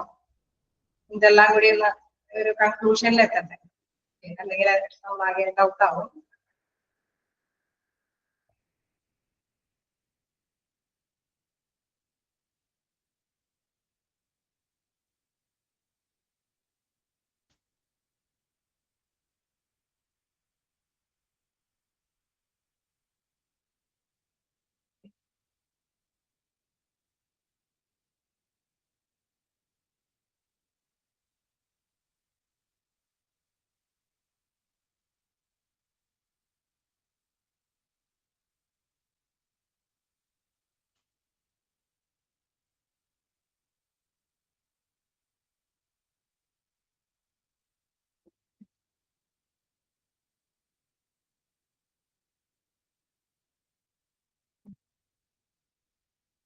ഓക്കെയാണ്, മൊത്തം ഇതിലേക്ക് പോകാം. ഓക്കെ, നെക്സ്റ്റ് അപ്പൊ നമുക്ക് നോക്കാം. The studies board out a set of conclusion relevant to understand human behaviour at work which are as follows. അപ്പൊ ഈ സ്റ്റഡിയിൽ നിന്നും നമുക്ക് മനസ്സിലാക്കാൻ പറ്റുന്നത് അല്ലെ, കുറച്ച് നിഗമനങ്ങളിലേക്ക് എത്താനായിട്ട് സാധിക്കുന്നുണ്ട്. അതായത് കുറച്ച് ആശയങ്ങളുണ്ട് അല്ലെ, നമ്മൾ കുറച്ച് കണ്ടതിൽ നിന്ന് വ്യത്യസ്തമായിട്ടുള്ള ഒരു ആശയമാണ് അവിടെ പറഞ്ഞത്. നമ്മൾ കണ്ടു മാനേജേഴ്സിനും അല്ലെങ്കിൽ അവിടെയുള്ള വർക്കേഴ്സിനും ആവശ്യമായ ഘടകങ്ങളൊക്കെ സാറ്റിസ്ഫൈ ചെയ്ത് കൊണ്ടുപോകുക എന്നുള്ളതുണ്ടായെങ്കിൽ എഫിഷ്യന്റ് ആയിട്ട് വർക്ക് ചെയ്യാനായിട്ട് സാധിക്കും, അങ്ങനെ റിസൾട്ട് കൂട്ടിക്കൊണ്ടുവരാനായിട്ട് സാധിക്കുമെന്ന് കണ്ടു. അതിൽ നിന്ന് വ്യത്യസ്തമായിട്ടുള്ള ഒരു ആശയമാണ് ഇവിടെ പറയുന്നത്. അവിടുത്തെ വർക്കിംഗ് അറ്റ്മോസ്ഫിയർ അല്ലെ, കണ്ടീഷൻസും കൂടി മനസ്സിലാക്കി. പിന്നെ സ്ട്രഗിളും കാര്യങ്ങളൊക്കെ വരുന്നുണ്ടെങ്കിൽ അതിനെ കൈകാര്യം ചെയ്യാൻ പറ്റുന്ന കാര്യങ്ങളൊക്കെ കൺസിഡർ ചെയ്തിട്ട് വേണം മാനേജ്മെന്റിന് എന്തെങ്കിലും നയങ്ങളൊക്കെ രൂപീകരിച്ചു കൊണ്ടുപോകാൻ നടപ്പാക്കാനൊക്കെ ആയിട്ട് പാടുള്ളൂ. അപ്പൊ അതുമായി ബന്ധപ്പെട്ട് എന്താ ഇവിടെ പറയുന്നത്, കുറച്ച് കൺക്ലൂഷനിലേക്ക് അല്ലെ, നിഗമനങ്ങളിലേക്ക് എത്താൻ സാധിച്ചു. The studies brought out a set of conclusions relevant to understand the human behavior at work which are as follows. അപ്പൊ ഹ്യൂമന്റെ ബിഹേവിയറുമായി ബന്ധപ്പെട്ട് കുറച്ച് നിഗമനങ്ങളിലേക്ക് എത്താനായിട്ട് സാധിച്ചു. അങ്ങനെയുള്ള നിഗമനങ്ങളാണ് താഴെ പറയുന്നത്. നോക്കാം. The human element in the workplace was considerably more important. എന്താണ് എടുത്തു പറയുന്നത്, അവിടെ പ്രധാനപ്പെട്ട ഒരു എലമെന്റ് ആണ് എന്താണ്, അവിടെ വർക്ക് പ്ലേസ് അല്ലെ, അവിടെ വർക്ക് ചെയ്യുന്നവരുടെ ആ വർക്ക് പ്ലേസ് വളരെ പ്രധാനപ്പെട്ട ഇമ്പോർട്ടന്റ് ആയിട്ടുള്ള ഒരു എലമെന്റ് ആണ്. The workers are influenced by social factors and the behavior of the individual worker is resolved by the group. Okay, അപ്പൊ അവിടെ എന്താണ് പ്രധാനമായിട്ടും നെക്സ്റ്റ് പറയുന്ന ഒരു കാര്യം, അവിടെ ഇൻഫ്ലുവൻസ് ചെയ്യുന്നുണ്ട് അല്ലെ, അവരെ പ്രചോദിപ്പിക്കുന്നുണ്ട്. എന്തൊക്കെ കാര്യങ്ങൾ അവിടെ ഇൻഡിവിജ്വൽ ആയിട്ടാണെങ്കിലും അല്ലെങ്കിൽ ഗ്രൂപ്പായിട്ടുള്ള എന്തെങ്കിലും അല്ലെ, നമ്മളിപ്പോ ജോലി ചെയ്യുന്നത് കൊണ്ടിരിക്കുന്നതിന്റെ ഇടയിൽ അതിന്റെ ഇടയിൽ തന്നെയുള്ള വർക്കേഴ്സിന്റെ ഒരു ഗ്രൂപ്പ് എന്തെങ്കിലും പ്രകമ്പനങ്ങളൊക്കെ ഉണ്ടാക്കുകയാണെങ്കിൽ അവരുടെ വർക്കിനെ ബാധിക്കുമോ? ഉണ്ടാവും അല്ലെ. നമ്മൾ എന്ന് നമുക്ക് ചിലപ്പോൾ ഒരു പക്ഷേ ഒറ്റയ്ക്ക് ഇൻഡിവിജ്വൽ ആയിട്ട് വർക്ക് ചെയ്യാനായിട്ട് ഫീലിംഗ് ആയിരിക്കും. നമ്മൾ ചിലരെ ചിലപ്പോൾ നമുക്കറിയാലേ, നല്ല എന്താ പറയാ നന്നായിട്ട് വർക്ക് ചെയ്യുന്ന എഫിഷ്യന്റ് മാനായിരിക്കും. പക്ഷെ അവരിലും അസൂയ തോന്നുന്ന വ്യക്തികളുണ്ടാവും. അപ്പൊ ഒരു കൂട്ടം വ്യക്തികൾ എന്ത് ചെയ്യും, അവർക്കിട്ട് പണി കൊടുക്കാനായിട്ട് നോക്കും ഇല്ലേ. അപ്പൊ അവർക്കിട്ട് പണി കൊടുക്കുമ്പോൾ എന്താണ്, അവർക്ക് എഫിഷ്യന്റ് ആയിട്ട് വർക്ക് ചെയ്യാനായിട്ട് സാധിക്കും. അതേമാതിരി തന്നെ അല്ലേ. അപ്പൊ ആ ഒരു അറ്റ്മോസ്ഫിയറിൽ നമുക്കറിയാം ചില ഇങ്ങനെയുള്ള സ്ട്രഗിളുകളൊക്കെ വരാനായിട്ടുള്ള സാധ്യതകളുണ്ട് അല്ലെ. അപ്പൊ എപ്പോഴും ആ വർക്ക് പ്ലേസിന് പ്രാധാന്യമുണ്ട്. അതോടൊപ്പം തന്നെ ഇത്തരത്തിലുള്ള അല്ലെ ഇൻഡിവിജ്വൽ ആയിട്ടുള്ള എന്തെങ്കിലും സോഷ്യൽ ഫാക്ടേഴ്സുകൾ എന്തെങ്കിലും സംഘടിതപരമായിട്ടുള്ള എന്തെങ്കിലും ഫാക്ടറുകൾ അവരെ എഫക്ട് ചെയ്യുന്നുണ്ടെങ്കിൽ, അവരുടെ ബിഹേവിയറിനെ എഫക്ട് ചെയ്യുന്നുണ്ടെങ്കിൽ അതും ശ്രദ്ധ കേന്ദ്രീകരിക്കേണ്ട ഒന്ന് തന്നെയാണ്. അതിലെല്ലാം ഒരു സൊല്യൂഷൻ കണ്ടെത്തേണ്ടതുണ്ട്. എന്താ പറയുന്നത്, ഹാർട്ട്രോൺ studies how being criticized for their research method and finding feedback. നമുക്കറിയാം അതും വിമർശിക്കും അല്ലെ, എല്ലാം വിമർശിക്കുക എന്നുള്ളത് പ്രധാനമാണ്. പക്ഷെ അങ്ങനെയാണ് കുറെ കാര്യങ്ങൾ അല്ലെ നമുക്കറിയാം മുന്നിട്ട് വരുന്നത്, ആശയങ്ങൾ പുതിയത് ഡെവലപ്പ് ചെയ്ത് വരുന്നത്. അപ്പൊ പക്ഷെ അതിൽ നിന്നും കുറച്ച് മെത്തേഡുകളൊക്കെ അതിൽ നിന്ന് രൂപീകരിക്കാനായിട്ട് സാധിച്ചു. അതാണ് ഇവിടെ അടുത്ത് പറയുന്നത്. But their effect on emerging field of organizational behavior was dramatic. നമുക്കറിയാം ഇങ്ങനെ അല്ലെ, അതിന്റെ ഒരു എഫക്ട് എന്ന് പറയുമ്പോൾ എന്താണ്, ഓർഗനൈസേഷൻ ബിഹേവിയറിൽ നമുക്ക് ഒരു നാടകീയമായ രംഗങ്ങൾ എന്നുള്ള ഉദ്ദേശമല്ല.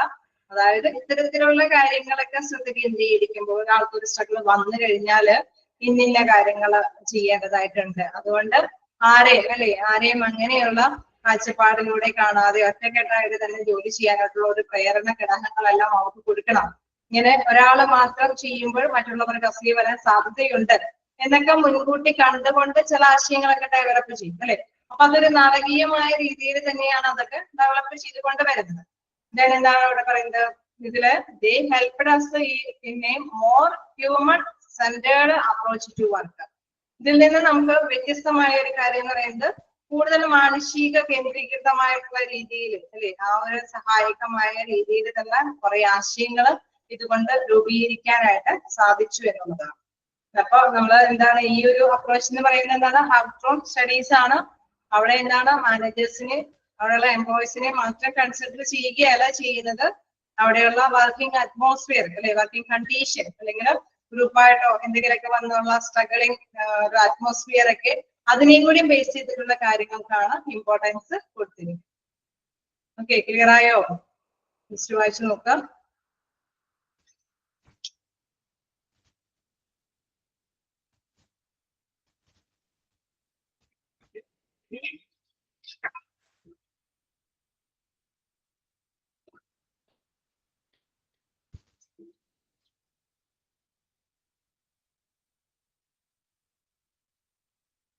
വായിക്കാട്ടോ.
ാണ് അല്ലേ?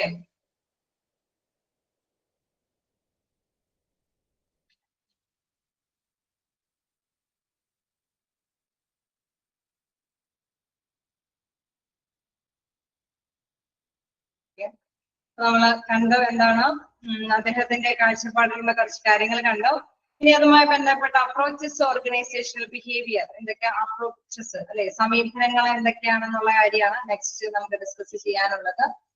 നോക്കാം എന്തൊക്കെ സമീപനങ്ങളാണ്, എന്താണ് പ്രധാനമായിട്ടും വരുന്ന സമീപനങ്ങൾ എന്ന് നോക്കാം.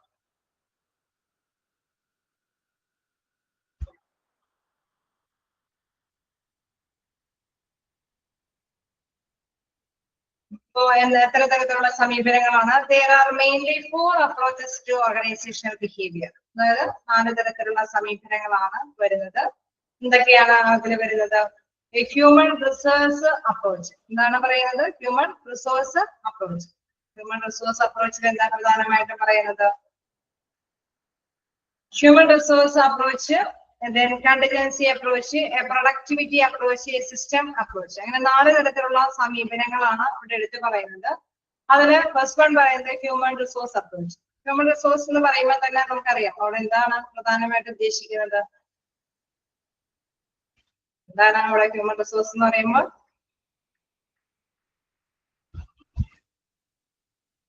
എന്തായിരിക്കും?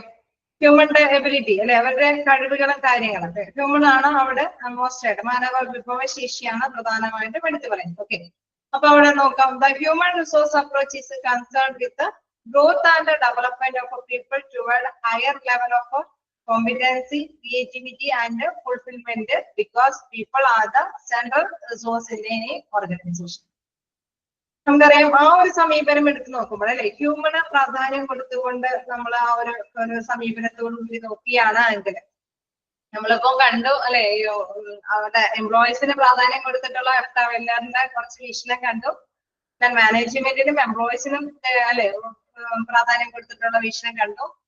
മാനേജേഴ്സിനും എംപ്ലോയീസിനും അതേമാതിരി തന്നെ വർക്കിംഗ് അറ്റ്മോസ്ഫിയറിനും അല്ലെ പ്രാധാന്യം കൊടുത്തിട്ടുള്ള ഇത് കണ്ടു. അപ്പൊ അതുമായി ബന്ധപ്പെട്ട് മൂന്നാമത് ഹൗ ടു ഡെവലപ്പ് അല്ലെ, അവരുടെ സ്റ്റഡിയിൽ നിന്ന് കുറച്ച് കാര്യങ്ങൾ കൂടി നമുക്ക് മനസ്സിലാക്കിയെടുക്കാൻ സാധിച്ചു. ഓരോന്നിനും പ്രാധാന്യം കൊടുക്കണം അല്ലെ. അവിടെ വീക്ഷണം കൊടുക്കേണ്ട വ്യക്തിത്വങ്ങളൊക്കെ ഉണ്ട്, അവിടെ പ്രാധാന്യം കൊടുക്കേണ്ട ഹ്യൂമന്റെ എബിലിറ്റിക്ക് പ്രാധാന്യം കൊടുക്കേണ്ടതുണ്ട്. എന്താണ് ഇപ്പൊ കൂടുതൽ ഉൽപാദനമാണ് എങ്കിൽ, അല്ലെങ്കിൽ എന്താണ് മറ്റു പെട്ടെന്ന് വരുന്ന എന്തെങ്കിലും കാര്യങ്ങളാണെങ്കിൽ, ആകസ്മികമായിട്ടുള്ള എന്തെങ്കിലും അറ്റ്മോസ്ഫിയർ ആയിട്ടുള്ള കണ്ടീഷനുകൾ ഉണ്ടെങ്കിൽ അതിന് പ്രാധാന്യം കൊടുക്കണം. പ്രൊഡക്ടിവിറ്റി കൂട്ടാനുണ്ടെങ്കിൽ അതിനുമായി ബന്ധപ്പെട്ട പ്രാധാന്യം കൊടുക്കണം. അത് സിസ്റ്റമാറ്റിക് ആയിട്ടുള്ള രീതി അവലംബിക്കേണ്ടതുണ്ടെങ്കിൽ, നമുക്കറിയാം ഇപ്പൊ ടെക്നിക്കൽ ആയിട്ടുള്ള ഒരു കാലഘട്ടമാണ് അല്ലെ. അപ്പൊ അതിന്റെ സമീപനം എല്ലാത്തിനും ഒരു പ്രാധാന്യം കൊടുക്കണം അല്ലെ. അതാണ് അവിടെ എടുത്ത് പറയുന്നത്. അപ്പൊ അതിന് ഫസ്റ്റ് വൺ ആണ് ഹ്യൂമൻ റിസോഴ്സ് അപ്രോച്ച്. അവിടെ പ്രാധാന്യം കൊടുക്കുന്നത് അപ്പൊ ഹ്യൂമന്റെ മാനവ വിഭവശേഷിക്കാണ് പ്രാധാന്യം കൊടുക്കുന്നത്. അപ്പൊ അതില് എന്താണ് എടുത്ത് പറയുന്നത്? Towards higher level of competency, creativity and fulfilment, because people are the central resource in organisation. അതായത് നമുക്കിപ്പോ അല്ലെ, നമ്മളുടെ ക്രിയേറ്റിവിറ്റി എന്ന് പറയുമ്പോൾ ഓരോ പേഴ്സൺസിനും നല്ല സർഗാത്മകമായിട്ടുള്ള കഴിവുകൾ ഉണ്ടാവും അല്ലെ. അത് അവരുടെ ഏതൊരു ജോലിയിലും അവരെ പ്രതിഫലിപ്പിക്കും അല്ലെ. നല്ല കഴിവുള്ളവരെ എന്താണ് നന്നായിട്ട് തന്നെ അത് പ്രകടിപ്പിക്കും. അതേമാതിരി തന്നെ എന്താണ് ഉയർന്ന തലത്തിലേക്ക് നോക്കുകയാണെങ്കിൽ അല്ലെ, നല്ല ഉയർന്ന തലത്തിലേക്ക് കമ്പനിയെ എത്തിക്കണമെങ്കിൽ നല്ല രീതിയിൽ അവിടെ ഒരു പ്രവർത്തനം അവിടെയുള്ള പേഴ്സണിന്റെ ഇടയിൽ നിന്ന് ഉണ്ടാകേണ്ടതുണ്ട്. അപ്പൊ അവരെന്താണ് സർഗാത്മകമായിട്ടുള്ള രീതിയിൽ അല്ലെങ്കിൽ പൂർണ്ണമായിട്ടുള്ള രീതിയിൽ ഫുൾഫിൽമെന്റ് എന്ന് വെച്ച് കഴിഞ്ഞാൽ എന്താണ് പൂർത്തീകരണം അല്ലെ. നല്ല രീതിയിൽ വർക്കുകളൊക്കെ പൂർത്തീകരിക്കുമ്പോഴാണ് അവർക്ക് നല്ല നേട്ടം നേടിയെടുക്കാനായിട്ട് സാധിക്കുന്നത്. അപ്പൊ ഓരോ ഹ്യൂമനും അവിടെയുള്ള ഓരോ എംപ്ലോയി എന്താണ് അവന്റെ സ്വന്തമായിട്ടുള്ള കഴിവുകളും അതേമാതിരി തന്നെ എന്താണ് അവന് മാക്സിമം പറ്റാവുന്ന തരത്തിലുള്ള വർക്കിംഗ് കണ്ടീഷനുകളോ, അത് മാത്രമല്ല എന്താണ് അവന് ഏത് വർക്കും നല്ല ഫിനിഷിങ്ങോട് കൂടിയിട്ട് പൂർത്തിയാക്കാനുള്ള അവന്റെ കഴിവുകളും എല്ലാമാണ് എന്ത് വളർത്തിക്കൊണ്ട് വരേണ്ടത്. അപ്പൊ അതിന് ഒരു പ്രാധാന്യം അല്ലെ, ഇവയിലേക്കുള്ള ആളുകളുടെ ആ ഒരു വളർച്ചയും വികസനവുമാണ് തീർച്ചയായിട്ടും നമ്മൾ ശ്രദ്ധ കേന്ദ്രീകരിക്കുന്നത്. ഏതൊരു ഓർഗനൈസേഷനും എന്തെങ്കിലും തീരുമാനങ്ങൾ എടുക്കുന്നുണ്ടെങ്കിൽ, എന്തെങ്കിലും അല്ലെ റൂൾസ് ആൻഡ് റെഗുലേഷൻസ് ഡെവലപ്പ് ചെയ്ത് കൊണ്ടുവരാൻ ആഗ്രഹിക്കുന്നുണ്ടെങ്കിൽ ഇത്തരത്തില് എംപ്ലോയിനെ കൺസിഡർ ചെയ്യണം. അവരുടെ എഫിഷ്യൻസി അല്ലെ, അവരുടെ ക്രിയേറ്റിവിറ്റിയെ ഒന്ന് കൂട്ടിക്കൊണ്ടുവരാൻ, അല്ലെങ്കിൽ അവർക്ക് നല്ല രീതിയിൽ പൂർണ്ണമായിട്ട് വർക്ക് ചെയ്യാനായിട്ടുള്ള ഒരു വളർച്ച അല്ലെങ്കിൽ അവരുടെ ഡെവലപ്മെന്റ് നേടിയെടുക്കാനായിട്ടുള്ള മാറ്റേഴ്സ് ആണ് രൂപീകരിച്ച് കൊണ്ടുവരേണ്ടത്. ഓക്കെ, ഫസ്റ്റ് സെന്റൻസ് ക്ലിയർ ആയോ? അപ്പൊ ആ അപ്രോച്ചിന് എന്താണ് പ്രാധാന്യത കൊടുക്കുന്നത്? ഹ്യൂമൻ ആണ്. നെക്സ്റ്റ് നോക്കാം, അതിന്റെ കണ്ടിന്യൂവേഷൻ നോക്കുമ്പോൾ നമുക്ക് മനസ്സിലാവും. Because people's R central resource in any organisation.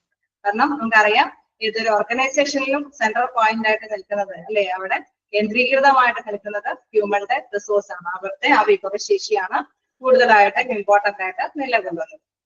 Then this approach helps employees become better, more liable, and it tries to create a climate in which they may contribute to the limits of their enhanced skills.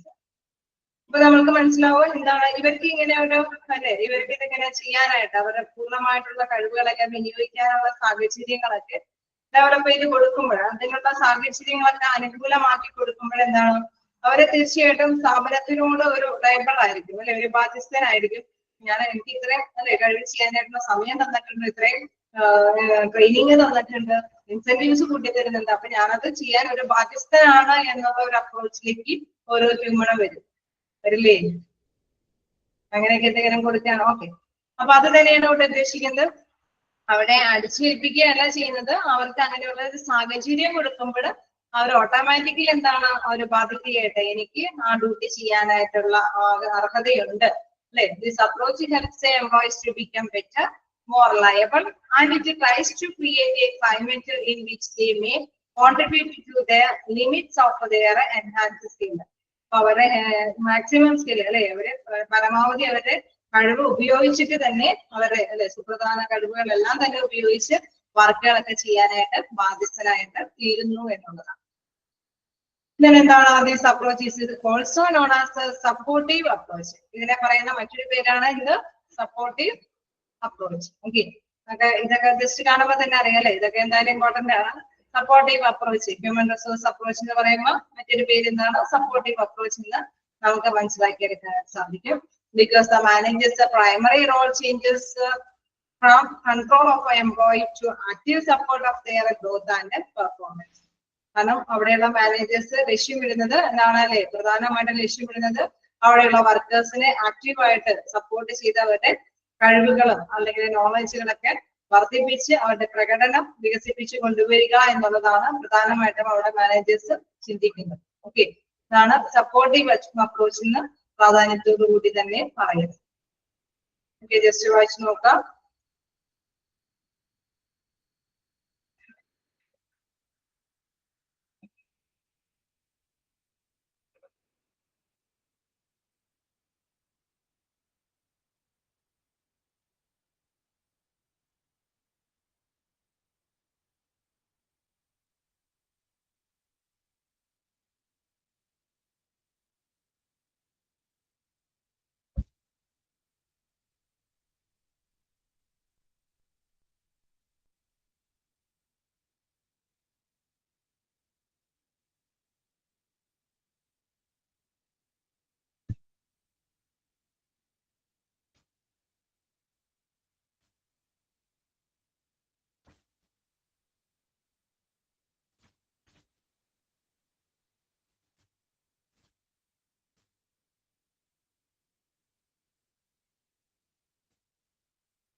അപ്പൊ next ഭാഗത്തേക്ക് പോകാം.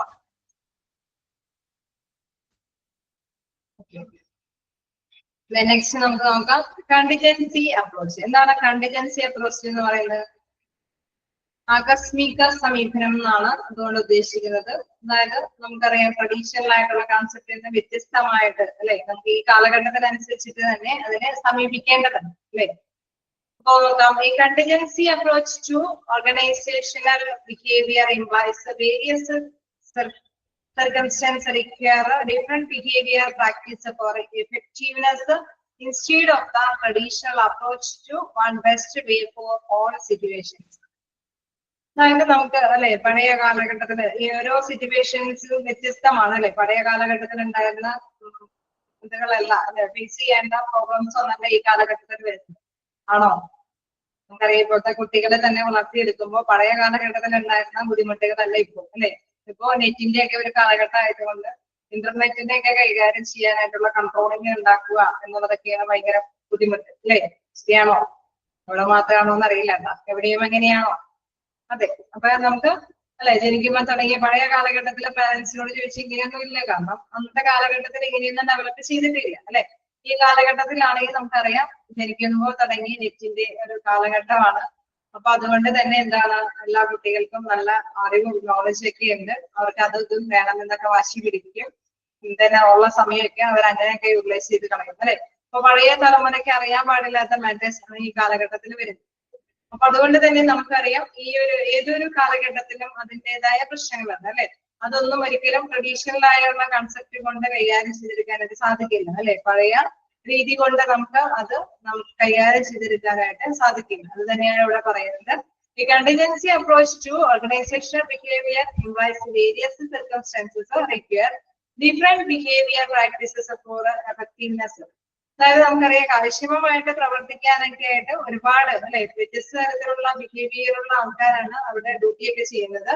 അവരുടെ അപ്രോച്ചുകളെല്ലാം തന്നെ അല്ലെ പഴയ കാലഘട്ടത്തിന്റെ ഏതെങ്കിലും രീതി ഉപയോഗിച്ചിട്ടൊന്നും കൈകാര്യം ചെയ്തെടുക്കാനായിട്ട് സാധിക്കില്ല. Instead of traditional approach to one best way for all situation, അതിൽ നിന്ന് വ്യത്യസ്തമായിട്ടുള്ള കാഴ്ചപ്പാടുകൾ സ്വീകരിച്ചിട്ട് വേണം എന്താണ് ഇതിനെയൊക്കെ കൈകാര്യം ചെയ്തെടുക്കാനായിട്ട് അല്ലെ. ഒരിക്കലും ആ ഒരു പഴയ കാലഘട്ടത്തിന്റെ ഒരു രീതിയൊന്നും അവലംബിക്കാനായിട്ട് സാധിക്കുകയില്ല എന്നുള്ളതാണ്.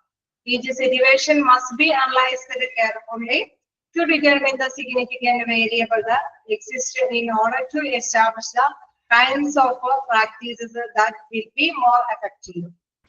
അപ്പൊ എന്താണത് എന്ന് പെട്ടെന്ന് ഒരു വീക്ഷണത്തോടു കൂടിയിട്ടൊന്നും മനസ്സിലാക്കിയെടുക്കാനായിട്ടൊന്നും സാധിക്കില്ല. നമ്മൾ ചിലപ്പോൾ ഒറ്റയടിക്ക് ഒരു സൊല്യൂഷൻ കണ്ടെത്തിക്കൊണ്ട് അപ്ലൈ ചെയ്താൽ ചിലപ്പോൾ അതിനേക്കാളും വലിയ പണിയില്ല. അപ്പൊ അതുകൊണ്ട് നമുക്ക് വരുന്ന പ്രോബ്ലംസിനെ പെട്ടെന്ന് അതിനെ കൈകാര്യം ചെയ്തെടുക്കാൻ സാധിക്കില്ല. എന്തെങ്കിലും സിറ്റുവേഷൻസ് വരികയാണെങ്കിൽ അതിനെ കെയർഫുൾ ആയിട്ട് തന്നെ സ്റ്റഡി ചെയ്യേണ്ടതുണ്ട്, അതായിട്ട് തന്നെ പഠിക്കണം. എന്നിട്ട് മാത്രമാണ് എന്താണ് ഒരു സൊല്യൂഷൻ കണ്ടെത്താനായിട്ട് സാധിക്കുള്ളൂ. Analyze carefully to determine the significant variable that exists. അല്ലെ പ്രധാനപ്പെട്ട വേരിയബിൾ എന്താണ് അല്ലെ അത് ഒക്കെ മനസ്സിലാക്കാം. Then in order to establish the kind of practice that will be more effective, ഏത് കാര്യം അപ്ലൈ ചെയ്താലാണ് പ്രവർത്തനങ്ങൾ ഇച്ചിരി കൂടി നല്ല എഫക്റ്റീവായിട്ട് നേടിയെടുക്കുക അല്ലെ കാര്യക്ഷമമായിട്ട് ഫലപ്രാപ്തിയിൽ വരികയുള്ളൂ അല്ലെ. ഏതൊരു സിറ്റുവേഷനെ അത് സോൾവ് ചെയ്യാനായിട്ട് നമ്മൾ അവലംബിക്കുമ്പോൾ ശ്രദ്ധിക്കേണ്ടതുണ്ട് എന്താണ് ആ പ്രോബ്ലം സോൾവ് ചെയ്യാൻ വേണം, പക്ഷെ നമ്മുടെ വർക്കിംഗ് കാര്യങ്ങളൊക്കെ നന്നായിട്ട് തന്നെ എഫക്റ്റീവായിട്ട് റൺ ചെയ്ത് പോവുകയും വേണം അല്ലെ. അപ്പൊ അതുകൊണ്ട് കെയർഫുൾ ആയിട്ട് പഠിച്ച് അതിന് സൊല്യൂഷൻ എന്താന്നുള്ളത് അപ്ലൈ ചെയ്യുന്നതിന് മുമ്പ് തന്നെ നമ്മളുടെ ഒരു അല്ലെ ആ ഒരു സ്ഥാപനത്തിന്റെ എഫക്റ്റീവ്നെസ്സിനെ അത് ബാധിക്കുമോ എന്നുള്ളത്, അത് എന്താണ് കൂടുതലായിട്ട് മോസ്റ്റ് ഔട്ട്കം നമുക്ക് നേടിയെടുക്കാനായിട്ട് സാധിക്കുമോ എന്നുള്ളത് പഠിച്ചതിന് ശേഷം മാത്രമാണ് അപ്ലൈ ചെയ്യാനായിട്ട് പാടുള്ളൂ. The strength of this approach is that it encourages assessment of each situation prior to action. ഓരോ സിറ്റുവേഷൻ എന്ന് പറയുന്നത് അല്ലെ അത് ഇമ്പോർട്ടന്റ് ആണ്. ഏത് സിറ്റുവേഷനും ഇമ്പോർട്ടന്റ് ആണ്. അത് നടപ്പാക്കണമെങ്കിൽ അതിന് മുമ്പ് തന്നെ അതിന്റെ നല്ല ശക്തിയോടും പ്രാബല്യത്തോടും കൂടി അത് പഠിച്ച് അതിന്റെ സോൾവ് ആയിട്ടുള്ള കാര്യം എന്താണ് അല്ലെ, അതിന്റെ ഏത് ശക്തി ഉപയോഗിച്ചിട്ടാണ് ആ പ്രോബ്ലത്തിനെ നമുക്ക് അടിച്ചമർത്താൻ സാധിക്കുന്നത് എന്നൊക്കെ മനസ്സിലാക്കിയിട്ട് വേണം അത് അപ്ലൈ ചെയ്യാനായിട്ട്. Does it help to use it in the most right manner? എപ്പോഴും നല്ല റൈറ്റ് അല്ലെ മോസ്റ്റ് നല്ല മാനർ തന്നെയായിരിക്കണം എപ്പോഴും തെരഞ്ഞെടുക്കേണ്ടത്. For the current knowledge about the people in the organization. നമുക്ക് ഇതിൽ നിന്ന് വ്യത്യസ്തമായിട്ടുള്ള ഒരു കാര്യം എന്ന് പറയുന്നത് ഈ സിറ്റുവേഷൻസ് ഒക്കെ വരുമ്പോഴാണ് ഓരോരുത്തരെ കുറിച്ചിട്ട് നമുക്ക് വ്യക്തമായിട്ട് പഠിക്കാനായിട്ട് സാധിക്കും അല്ലെ. എന്തെങ്കിലും പ്രോബ്ലംസ് വരുമ്പോൾ നമ്മൾ ചിലപ്പോഴൊക്കെ പറയില്ലേ ഫീലിങ്സ് വരുമ്പോഴാണ് അവരുടെ സ്വഭാവം നമുക്ക് മനസ്സിലാക്കാൻ സാധിക്കും അല്ലെ, അങ്ങനെ പറയാറില്ലേ? ഓക്കെ എന്ന് പറഞ്ഞാൽ മാത്രമേ തന്നെ ഒരു ഓർഗനൈസേഷനിൽ ഒരു പ്രോബ്ലംസ് വരുമ്പോഴാണ് അതുമായി ബന്ധപ്പെട്ട് അവരുടെ റിയാക്ഷൻ എന്താന്ന് ഓരോ വ്യക്തിയെ കുറിച്ചിട്ടും അവിടെയുള്ള എംപ്ലോയീസിനെയൊക്കെ കുറിച്ചിട്ട് നന്നായിട്ട് പഠിക്കാനായിട്ട് ഇതുകൊണ്ടൊക്കെ സാധിക്കും. എപ്പോഴും ഒറ്റയടിക്കൊന്നും ഒരു സൊല്യൂഷൻ അപ്ലൈ ചെയ്യാൻ പാടില്ല, കാരണം അവിടെയുള്ളത് വ്യത്യസ്ത തരത്തിലുള്ള ബിഹേവിയർ ഉള്ള പേഴ്സൺസ് ആണ് വർക്ക് ചെയ്യുന്നത്. അത് നന്നായിട്ട് തന്നെ കെയർഫുൾ ആയിട്ട് തന്നെ പഠിച്ച് മനസ്സിലാക്കിയിട്ട് എഫക്ട് ചെയ്യോ ഗുണം ചെയ്യോ നമ്മൾ ഇത്തരത്തിലുള്ള സൊല്യൂഷൻ കണ്ടെത്തി കൊടുത്തു കഴിഞ്ഞാൽ ഗുണം ചെയ്യോ എന്ന് മനസ്സിലാക്കിയിട്ട് വേണ്ടി മാത്രമാണ് ആ ഒരു പ്രോബ്ലം സോൾവ് ചെയ്യാനുള്ള സൊല്യൂഷൻ നിർദ്ദേശിക്കാൻ പാടുള്ളൂ. ഓക്കെ, ക്ലിയർ ആയോ? വായിച്ചു നോക്കാം.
ഓക്കെയാണോ?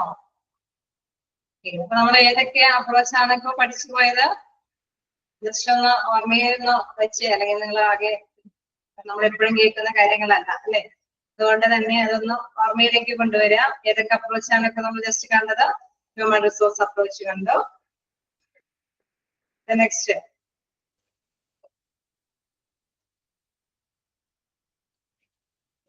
Contingency approach. ഓക്കെ, അത് ആകസ്മികമായ സമീപനം. ഹ്യൂമൻ എന്ന് പറയുമ്പോൾ അവിടുത്തെ മാനുഷികമായിട്ടുള്ള പരിഗണന അല്ലെ. അങ്ങനെ രണ്ട് അപ്രോച്ചുകളാണ് ജസ്റ്റ് നമ്മൾ കണ്ടത്. ഇനി നമുക്ക് നെക്സ്റ്റ് നോക്കാനുള്ളത് പ്രൊഡക്ടിവിറ്റി അപ്രോച്ച്. എന്താണ് പ്രൊഡക്ടിവിറ്റി അപ്രോച്ച്? ഓക്കെ, പ്രൊഡക്ടിവിറ്റി എന്ന് കാണുമ്പോൾ തന്നെ നമുക്കറിയാം എന്തെങ്കിലും റിസൾട്ട് അല്ലെ, ഔട്ട്കം അല്ലെ, ഉദ്ദേശിക്കുന്നതാണ് അല്ലെ. ഇതൊരു സ്ഥാപനമാണെങ്കിൽ, ഒരു മാനുഫാക്ചറിംഗ് പ്രോഡക്റ്റ് ആണെങ്കിൽ എത്രത്തോളം ഉത്പാദിപ്പിച്ചു, അത് എത്രത്തോളം അല്ലെ എണ്ണം ഉത്പാദിപ്പിക്കാൻ സാധിച്ചു. സർവീസ് ആണെങ്കിൽ നമുക്കറിയാം എത്രത്തോളം സർവീസ് അവിടെ നിന്ന് കാഴ്ചവെക്കാനായിട്ട് സാധിച്ചു, ഇതിന്റെ റിസൾട്ട് എന്തോന്നാണ് അല്ലെ. അപ്പൊ അതാണ് പ്രധാനമായിട്ടും പ്രൊഡക്ടിവിറ്റിയിൽ വരുന്നത്, ഔട്ട്കം ആണ് അല്ലെ. നമുക്ക് നോക്കാം. Productivity is A ratio that evaluate unit of output with units of input. അതായത് നമ്മൾ കൊടുക്കുന്ന ഇൻപുട്ടിൽ നിന്ന്, അപ്പൊ നമ്മൾ ഒരു മെഷീൻ വെച്ച് അല്ലെ നമ്മൾ ഉത്പാദിപ്പിക്കാനായിട്ട് ഉദ്ദേശിക്കുന്നുണ്ടെങ്കിൽ 10 എണ്ണമാണ് ഉത്പാദിക്കണമെങ്കിൽ അതിനനുസൃതമായിട്ടുള്ള റോ മെറ്റീരിയൽസ് അല്ലെ, അല്ലെങ്കിൽ എന്തുകൊണ്ടാണോ ഉത്പാദിപ്പിക്കുന്ന അത്തരത്തിലുള്ള വസ്തുക്കളൊക്കെ സമാഹരിച്ചിട്ടാണ് നമ്മുടെ മെഷീനിൽ അപ്ലൈ ചെയ്ത് പ്രൊഡക്ഷൻ നടത്തുന്നത് അല്ലേ.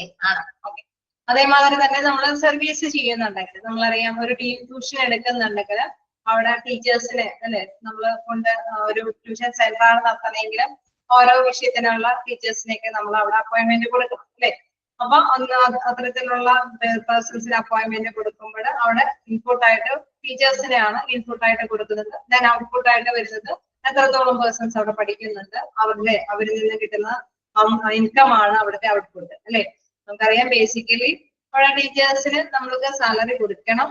ദെൻ അത് കൊടുക്കണമെങ്കിൽ നമുക്കറിയാം ട്യൂഷൻ ഫീസ് ആയിട്ട് കിട്ടുന്ന, കുട്ടികളിൽ നിന്ന് കിട്ടുന്ന വരുമാനമാണ് അവർക്ക് കൊടുക്കാനായിട്ടുള്ള ഒരു എക്സ്പെൻസ് ആയിട്ട് മീറ്റ് ചെയ്യാനായിട്ട് സാധിക്കുന്നത് അല്ലെ. അപ്പൊ ഇൻപുട്ട് എത്രത്തോളം കൊടുക്കുന്നതോ അതിനനുസരിച്ചിട്ട് തന്നെ ഔട്ട്പുട്ട് നമുക്ക് കിട്ടേണ്ടതുണ്ട്. ഔട്ട്പുട്ട് കൂടുതലാണ് എങ്കിൽ എന്താണ്, അതിനെ സംബന്ധിച്ച് ബിസിനസിനെ സംബന്ധിച്ച് എന്താണ്, എന്തെങ്കിലും പ്രത്യേകതയുണ്ടോ? കൊടുക്കുന്ന ഇൻപുട്ടിനേക്കാളും ഔട്ട്പുട്ട് കൂടുതൽ കിട്ടുന്നുണ്ടെങ്കിൽ എന്തെങ്കിലും പ്രത്യേകതയുണ്ടോ ബിസിനസിനെ സംബന്ധിച്ച്? ലാഭം, പ്രോഫിറ്റബിൾ ആണ് അല്ലെ. ലാഭത്തോട് കൂടിയിട്ടാണ് ബിസിനസ് റൺ ചെയ്യുന്നത്. ഓക്കെ, അപ്പൊ അത് തന്നെയാണ് പ്രൊഡക്ടിവിറ്റിയിൽ വരുന്നത്. നമുക്കറിയാം productivity is A ratio that evaluate units of output with units of input. Input വെച്ച് നോക്കുമ്പോൾ ഔട്ട്പുട്ട് എത്രമാത്രം ഉണ്ട് എന്നുള്ള ഒരു എവാലുവേഷൻ, ഒരു വിലയിരുത്തലാണ് പ്രൊഡക്ടിവിറ്റി അപ്രോച്ചിൽ വരുന്നത്. നമുക്കറിയാം ഇൻപുട്ട് കുറച്ചും ഔട്ട്പുട്ട് കൂടുമ്പോൾ അത് പ്രോഫിറ്റബിൾ ആയിട്ടുള്ള ഒരു ബിസിനസ് ആണ് എന്നത്. It is often measured in terms of economic based inputs and outputs. നമുക്കറിയാം സാമ്പത്തിക അടിസ്ഥാനത്തിൽ നോക്കുമ്പോൾ നമുക്കറിയാം എക്സ്പെൻസ് എത്രത്തോളം ഉണ്ട് അല്ലെ. അതിന്റെ ചെലവ് അനുസരിച്ചിട്ട് വരുമാനം നോക്കുമ്പോൾ വരുമാനം കൂടി നിൽക്കുകയാണെങ്കിൽ തീർച്ചയായിട്ടും അത് എന്താണ് പ്രോഫിറ്റബിൾ ആണെന്ന് മെഷർ ചെയ്യാനായിട്ട് സാധിക്കും.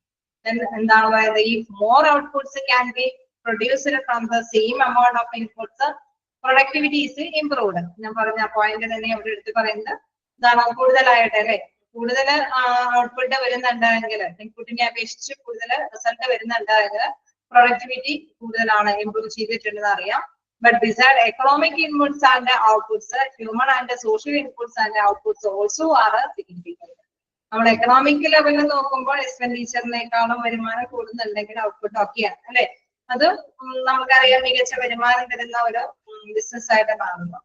അത് മാത്രമല്ല ഇവിടെ ഹ്യൂമന്റെയും സോഷ്യലിന്റെയും ഇൻപുട്ട്, അതായത് നമുക്കറിയാം അവിടെ വർക്കേഴ്സ് അല്ലെ, വർക്കേഴ്സിന്റെ എഫേർട്ട് കൂടി ഇവിടെ ഇങ്ങനെ ഒരു മാനദണ്ഡമായിട്ട് വരുന്നത് അല്ലെ. അവിടെ എന്താണ് മുടക്കുന്ന ഫിനാൻഷ്യൽ സംഭവം മാത്രമല്ല, നല്ല രീതിയിൽ വർക്ക് ചെയ്യുന്ന ഹ്യൂമന്റെ എഫേർട്ടിൽ നിന്നും കിട്ടുന്ന റിസൾട്ട് അത് നല്ലതാണെങ്കിൽ, നല്ല റിസൾട്ട് കിട്ടുന്നുണ്ടെങ്കിൽ തീർച്ചയായിട്ടും എന്താണ് അവിടെ ആ ഒരു ബിസിനസ് നന്നായിട്ട് തന്നെയാണ് റൺ ചെയ്യുന്നത്, നല്ല സേവനമാണ് അവിടെ കാഴ്ചവെക്കുന്നത്. അപ്പൊ ആ ഒരു കാര്യം കൂടി പോയിന്റ് ഔട്ട് ചെയ്യണമെന്നാണ് പറയുന്നത്. എക്കണോമിക്കലായിട്ടുള്ള പോയിന്റ് ഔട്ട് മാത്രമല്ല അല്ലെ, നമ്മുടെ എക്സ്പെൻഡിച്ചറും റവന്യൂ മാത്രം നോക്കുകയല്ല, ഇവിടെ ഹ്യൂമന്റേതായിട്ടുള്ള ഇൻപുട്ടും കൂടി നോക്കുന്നുണ്ട്. ഹ്യൂമന്റെ അവിടെയുള്ള പേഴ്സൺസിന്റെ ഇൻപുട്ട് നമുക്കറിയാം മതിയായ ഇൻപുട്ടിനേക്കാൾ കൂടുതൽ ഔട്ട്പുട്ട് കിട്ടുന്നുണ്ടെങ്കിൽ ഞാൻ നേരത്തെ പറഞ്ഞ മാതിരി ഒരു ടീച്ചർ സേവനം ചെയ്യുമ്പോൾ ഒരുപാട് കുട്ടികൾ വരുന്നുണ്ടെങ്കിൽ തീർച്ചയായിട്ടും ആ ടീച്ചറിന്റെ സേവനം എന്താ നല്ല റിസൾട്ടാണ്. അതേമാതിരി തന്നെ പേഷ്യന്റ് അല്ലെ, നമുക്കറിയാം ഹോസ്പിറ്റലിൽ നഴ്സുമാര് എത്രത്തോളം നഴ്സുമാരെയാണ് കൊടുത്തേക്കുന്നത്, ഓൾമോസ്റ്റ് നേരത്തെയും അത്രയും തന്നെയാണ്, ഇപ്പോഴും അത്രയും തന്നെയാണ്. പക്ഷെ പേഷ്യൻസ് കൂടുതൽ വരുന്നുണ്ടെങ്കിൽ തീർച്ചയായിട്ടും എന്താണ് ബിസിനസ് നന്നായിട്ട് തന്നെ, ഹോസ്പിറ്റൽ നന്നായിട്ട് തന്നെയാണ് റൺ ചെയ്തിരുന്നത്. ക്ലിയർ ആയോ? വായിച്ചു നോക്കാം.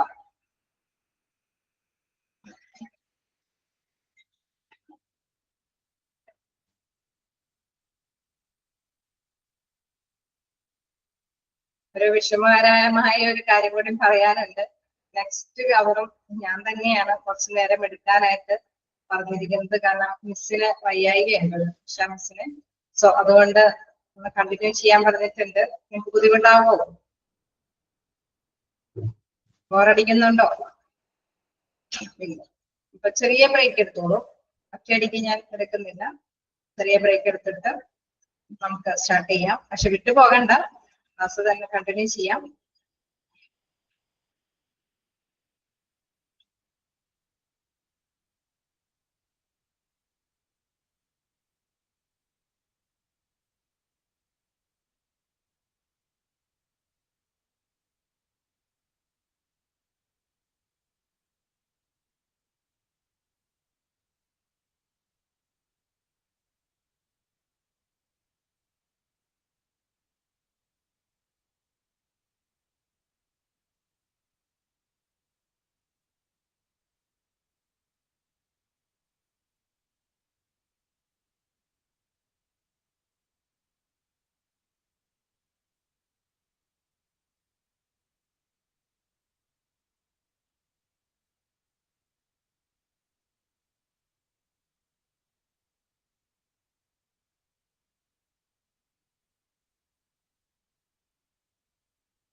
കണ്ടിന്യൂ ചെയ്യാം.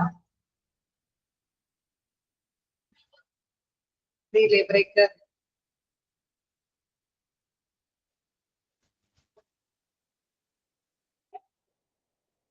ഇറങ്ങിയായിരുന്നോ?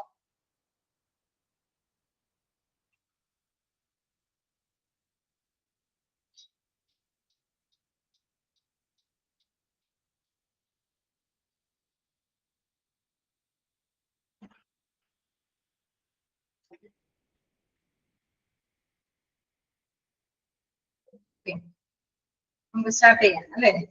അപ്പൊ എന്താണ് നെക്സ്റ്റ് നമുക്ക് നോക്കാനുള്ളത്? System approach. പ്രൊഡക്ടിവിറ്റി അപ്രോച്ച് നമ്മൾ 3 കണ്ടു. ജസ്റ്റ് ഒന്ന് പറഞ്ഞു നോക്കി ആരെങ്കിലും ഒന്ന് സ്റ്റാർട്ട് ചെയ്ത് എന്തിനെങ്കിലും എന്തൊക്കെ കുറിച്ചിട്ടാണുള്ള സമീപനമാണ് പറഞ്ഞത്? മനസ്സിലാക്കി പോവാ. ഇതാണ് human resource approach. Second one contingency approach. അല്ലെങ്കിൽ ഇങ്ങനെ കുറെ നേരം കണ്ടിന്യൂസ് ആയിട്ട് ഇരിക്കുമ്പോൾ ഇതായി പോകും അല്ലെ, ബോറായിട്ട് തീരും. അതുകൊണ്ടാണ് ഞാൻ ഇങ്ങനെ സ്റ്റാർട്ടിങ്ങിൽ തന്നെ ഒന്ന് ഇത് ചെയ്യുന്നത്. എന്താണ് തേർഡ് വൺ പറയുന്നത്? Productivity approach. ഓക്കെ, നെക്സ്റ്റ് നോക്കാം എന്താണ് സിസ്റ്റം അപ്രോച്ച്. നമുക്ക് നെക്സ്റ്റ് നോക്കാറുള്ളത് സിസ്റ്റം അപ്രോച്ച്. അവിടെ സിസ്റ്റം അപ്രോച്ചിൽ നോക്കുമ്പോൾ എന്താണ് നമുക്കറിയാം, ഇത് ഇപ്പോ അത്യാവശ്യം കാര്യങ്ങൾ നമ്മൾ അവിടുത്തെ പ്രൊഡക്ടിവിറ്റി എന്തുകൊണ്ടാണ് ഇൻക്രീസ് ചെയ്യുന്നതെന്നുള്ള കാര്യം നമുക്ക് മനസ്സിലായി. ഇനി അതിന്റെ സിസ്റ്റത്തിന്റെ കാര്യം നോക്കുകയാണെങ്കിൽ അല്ലെ, നമുക്കൊരു സാങ്കേതിക വിദ്യയും കൂടിയൊക്കെ അപ്ലൈ ചെയ്യേണ്ട ഒരു കാലഘട്ടമായതുകൊണ്ട് ചിലപ്പോൾ എന്താണ് അതിന്റെ കൂടി അല്ലെ മൊത്തത്തിൽ ഒരു കോമ്പിനേറ്റ് ആയിട്ട് അല്ലെ ഒന്നിച്ച് നിന്ന് പ്രവർത്തിക്കേണ്ട ഒരു ആവശ്യകതയുണ്ട്. അതിനുള്ള ഹ്യൂമന്റെ എഫേർട്ടും മാനേജേഴ്സിന്റെ എഫേർട്ടും ദെൻ അവിടുത്തെ അറ്റ്മോസ്ഫിയറിന്റെ എഫേർട്ടും അതിനോടൊപ്പം തന്നെ അവിടുത്തെ സാങ്കേതിക വിദ്യകളുടെ ഒക്കെ എഫേർട്ടും ഒന്നിച്ച് നിന്ന് പ്രവർത്തിക്കേണ്ടത്. System is an interconnected part that interacts with one another and functions as a whole.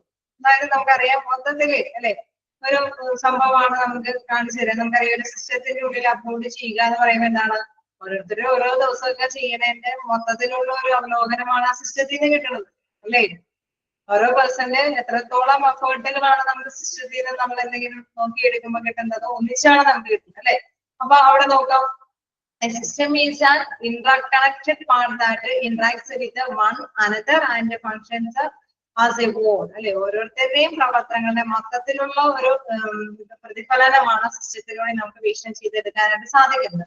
Within the organization, people employ technology in performing the tasks that they are responsible for, while the structure of the organization serves as a basic for organizing. അതായത് നമ്മൾ അങ്ങനെ എടുത്തു നോക്കുകയാണെങ്കിൽ അല്ലെ, അടിസ്ഥാനപരമായിട്ട് നമുക്ക് എടുത്തു നോക്കുകയാണെങ്കിൽ എന്താ പ്രത്യേകത? ഓർഗനൈസേഷനെ നമ്മൾ അടിസ്ഥാനപരമായിട്ട് എടുക്കുമ്പോൾ അതിൽ മൊത്തത്തിൽ കുറെ കാര്യങ്ങൾ ഇൻവോൾവഡ് ആണ് അല്ലെ. അവിടെ ഹ്യൂമന്റെ എഫേർട്ടുകളുണ്ട്, ടെക്നോളജിയുടെ പ്രവർത്തനങ്ങൾ അവിടെയുണ്ട്.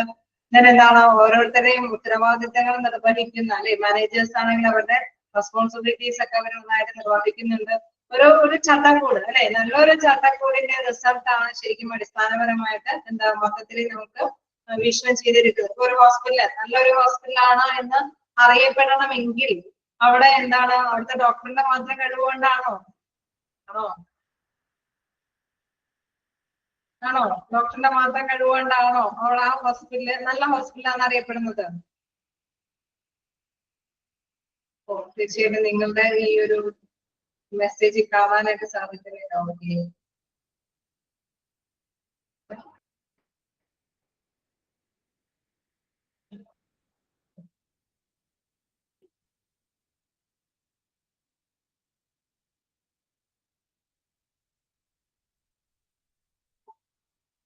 ഓക്കെ. അപ്പൊ നമുക്ക് മനസ്സിലാവുക എന്താണ് മൊത്തത്തില് അല്ലെ നമുക്ക് തീർച്ചയായിട്ടും ഈ ഒരു കാര്യങ്ങൾ അല്ലെ കൃത്യമായിട്ട് നമുക്ക് വിഷൻ ചെയ്യാനായിട്ട് സാധിക്കുന്നത് എന്തുകൊണ്ടാണ്? മൊത്തത്തിലെയാണ് നമ്മൾ മനസ്സിലാക്കിയിരിക്കുന്നത് നല്ല ഒരു ഹോസ്പിറ്റൽ ആവുന്നത്. അവിടെയുള്ള ഡോക്ടേഴ്സിന്റെ എഫേർട്ട് ഉണ്ട്, അവിടെയുള്ള ടെക്നിക്കൽ ആയിട്ടുള്ള സ്റ്റാഫിന്റെ എഫേർട്ട് ഉണ്ട്, നല്ല അല്ലെ ഫെസിലിറ്റിയുള്ള ടെക്നിക്കലായിട്ടുള്ള കുറെ സാങ്കേതിക വിദ്യകളൊക്കെ അവിടെ ഉപയോഗിക്കുന്നുണ്ടാവാം. അങ്ങനെ എല്ലാവരുടെയും എഫേർട്ട് കൊണ്ടാണ് എന്താണ് നല്ലൊരു സ്ഥാപനമാണെന്ന് അറിയപ്പെടുന്നത്. അപ്പൊ ഓവറോൾ ഇംപ്രഷൻ നമുക്ക് ഉണ്ടാക്കണമെങ്കിൽ അതിലെല്ലാം പെടുമെന്നാണ് അല്ലെ. സിസ്റ്റം വ്യൂ എന്താണ് അതിൽ പ്രധാനമായിട്ടും പറയുന്നത് stresses the interdependence of each of these elements. അതായത് അവിടെ നമ്മൾ ഊന്നി പറയുന്ന ഒരു കാര്യം എന്ന് പറയുന്നത് എന്താണ്, ഓരോരുത്തർക്കും ഓരോ എലമെന്റ്സുകളുണ്ട് അല്ലെ, ഓരോ കാര്യങ്ങൾ ചെയ്യാനുണ്ട്. അത് കൃത്യമായിട്ട് തന്നെ അവരവരുടെ ഡ്യൂട്ടികൾ ചെയ്യുന്നത് കൊണ്ടാണ് മൊത്തത്തിൽ അത് നല്ലൊരു വീക്ഷണത്തിലൂടെ പോകാനായിട്ട് സാധിക്കുന്നത്. ഓക്കെ, അപ്പൊ സിസ്റ്റമാറ്റിക് ഉള്ള അപ്രോച്ച് അല്ലെങ്കിൽ സിസ്റ്റം അപ്രോച്ചിൽ നമ്മൾ പറയുന്നത് എല്ലാം കൂടി ഉൾപ്പെടുത്തിയിട്ടുള്ള കാര്യം. ഓക്കെ, നെക്സ്റ്റ് പാരഗ്രാഫ് നോക്കുമ്പോൾ എന്താണ് പറയുന്നത്, ആ ചട്ടക്കൂട് അല്ലെ, ആ ഒരു സ്ട്രക്ചർ എന്നതിനെ കുറിച്ചിട്ടുള്ള വീക്ഷണം നമ്മൾ കണ്ടു. Within the organisation, if the organisation as a whole is to function effectively, ആ ഒരു ഓർഗനൈസേഷൻ നല്ല എഫക്റ്റീവ് ആയിട്ട് തന്നെ പ്രവർത്തിക്കുന്നുണ്ട് അല്ലെ, അത് കാര്യക്ഷമമായിട്ട് പ്രവർത്തിക്കുന്നുണ്ട് എന്ന് ഉറപ്പുവരുത്തുക. Another key aspect of the system view of organization is its emphasis on the interaction between the organization and its broader environment, which consists of a social, economic, cultural, and political within the which the operate. നമ്മളിപ്പോ okay, നമ്മളൊരു സ്ഥാപനത്തെ കുറിച്ചിട്ട് നല്ലൊരു വീക്ഷണം കാഴ്ചപ്പെട്ടു അല്ലെ, നമ്മൾ systematic ആ ഒരു രീതിയിൽ നോക്കുമ്പോൾ ഓക്കെ, നല്ല ഒരു പ്രവർത്തനമാണ്, നല്ല ഫെസിലിറ്റി ഉണ്ട്, നല്ല ഡോക്ടർ ഉണ്ട്, നല്ല സമയക്രമത്തിന് അധികം ചീറ്റുകൂടിയാണ് കാര്യങ്ങളൊക്കെ ചെയ്യുന്നത്. ഓക്കെ, ഹോസ്പിറ്റലിനെ സംബന്ധിച്ച് ഓക്കെയാണ്. നെക്സ്റ്റ് നമുക്ക് വേറൊരു കാര്യം കൂടെ കൺസിഡർ ചെയ്യേണ്ടതുണ്ട് അല്ലെ. അവിടെ കൺസിഡർ ചെയ്യുക എന്നുള്ളത് എന്ന് പറയുന്നത് നമുക്ക് അറിയാം, സമൂഹം അല്ലെ, അല്ലെങ്കിൽ അവിടെ സാമ്പത്തികമായിട്ടുള്ള അല്ലെങ്കിൽ സാംസ്കാരികമായിട്ടുള്ള കാര്യങ്ങൾ കൂടി വീക്ഷണം ചെയ്യേണ്ടതുണ്ട്. ഇപ്പൊ നമുക്കറിയാം നല്ലൊരു സ്ഥാപനമാണ് ഹോസ്പിറ്റൽ, ഓക്കെ, പക്ഷെ അവിടുത്തെ ആ ഒരു അന്തരീക്ഷം ചിലപ്പോ എന്താണ് പേഷ്യൻസ് വരാൻ പറ്റാത്തതാണ് എങ്കിൽ ബിസിനസ് നന്നായിട്ട് റൺ ചെയ്യാൻ പറ്റുമോ? ഇല്ല അല്ലെ. അവിടെ എല്ലാം ഓക്കെ ആണെങ്കിൽ കൂടി നമുക്കറിയാം കുറച്ച് കാര്യങ്ങൾ കൂടിയും അതിന് ഡിപ്പെൻഡബിൾ ആണ്. അതായത് എന്താണ്, കൾച്ചറൽ അല്ലെങ്കിൽ എക്കണോമിക്കൽ അല്ലെങ്കിൽ സോഷ്യൽ അല്ലെ ആക്ടിവിറ്റീസുകളെല്ലാം അതിനെ ഡിപ്പെൻഡബിൾ ആണ്. രാഷ്ട്രീയമായിട്ടും സാമ്പത്തികമായിട്ടുള്ള കാര്യങ്ങളുണ്ട്, രാഷ്ട്രീയമായിട്ടുള്ള കാര്യങ്ങളുണ്ട്. അതേമാതിരി തന്നെ ആ ഒരു അല്ലെ, ആ ഒരു ഏരിയയിലുള്ള വശങ്ങൾ അല്ലെ, അവിടെ വന്നു ചേരാൻ നമുക്കറിയാം സാമ്പത്തികമായിട്ട് വളരെ പാവപ്പെട്ടവര് തിങ്ങി പാർക്കുന്ന ഒരു ഏരിയയില് ഒരുപാട് ഡെവലപ്ഡ് ആയിട്ടുള്ള ടെക്നോളജി ഒക്കെ കൊണ്ടുവന്ന് ഏതെങ്കിലും ഹോസ്പിറ്റൽ സ്ഥാപിച്ചാൽ അവിടേക്ക് ആൾക്കാർ വരുമോ? വരാൻ ചാൻസ് ഉണ്ടാവോ? ഞാൻ പറഞ്ഞ കാര്യം മനസ്സിലായില്ല എന്ന് തോന്നുന്നു. പാവപ്പെട്ടവരെ തിങ്ങി പാർക്കുന്ന ഒരു ഏരിയ, അവിടെ കൊണ്ടുവന്ന ഒരുപാട് നല്ല ടെക്നോളജി ഡെവലപ്പ് ചെയ്ത മെഷീൻസും കാര്യങ്ങളൊക്കെ ഇംപ്ലിമെന്റ് ചെയ്തുകൊണ്ട് അവിടെ ഒരു ഹോസ്പിറ്റൽ സ്ഥാപിക്കുകയാണ്. നമുക്കറിയാം ടെക്നോളജി ഒക്കെ ഉപയോഗിക്കുമ്പോൾ അവിടെ ഫിനാൻഷ്യലി നല്ല അല്ലെ പേയ്മെന്റ് അവർ ഈടാക്കും, കോസ്റ്റ് ഈടാക്കും അല്ലെ. അപ്പൊ അവിടെ കോസ്റ്റ്ലി ഹൈ ആണെങ്കിൽ തീർച്ചയായിട്ടും ഈ പാവപ്പെട്ടവർക്ക് അവിടെ പോകാൻ സാധിക്കുമോ? സാധിക്കില്ല അല്ലെ. അവിടെ അപ്പൊ ആ ഒരു കാര്യം കൂടി കൺസിഡർ ചെയ്യാം. ഹോസ്പിറ്റൽ ആണെങ്കിലും ഏതൊരു ഓർഗനൈസേഷൻ ആണെങ്കിലും എന്താണ്, അവിടെ എല്ലാ കാര്യങ്ങളും ഇംപ്ലിമെന്റ് ചെയ്യുന്നതോടൊപ്പം തന്നെ മറ്റു കാര്യങ്ങൾ കൂടി കണ്ടിട്ട് വേണം എന്തെങ്കിലും കാര്യങ്ങളൊക്കെ ഡെവലപ്പ് ചെയ്ത് കൊണ്ടുവരാനായിട്ട് പാടുള്ളൂ അല്ലെ. അപ്പൊ അതും കൂടി അതിനെ എഫക്ട് ചെയ്യുന്ന മാറ്റേഴ്സ് ആണ്. എന്തൊക്കെ കാര്യങ്ങൾ എഫക്ട് ചെയ്യുന്നത് പറയുന്നത്, which consist of social, economic, cultural and political within which the operate. അത് ഓപ്പറേറ്റ് ചെയ്യാനായിട്ട് ഇത്തരം മാറ്റേഴ്സും കൂടി പരിഗണിക്കേണ്ടതുണ്ട്. ഓക്കെ, ക്ലിയർ ആയോ? ഓക്കെ, ആ രണ്ട് പാരഗ്രാഫ് ജസ്റ്റ് വായിച്ചു നോക്കാം.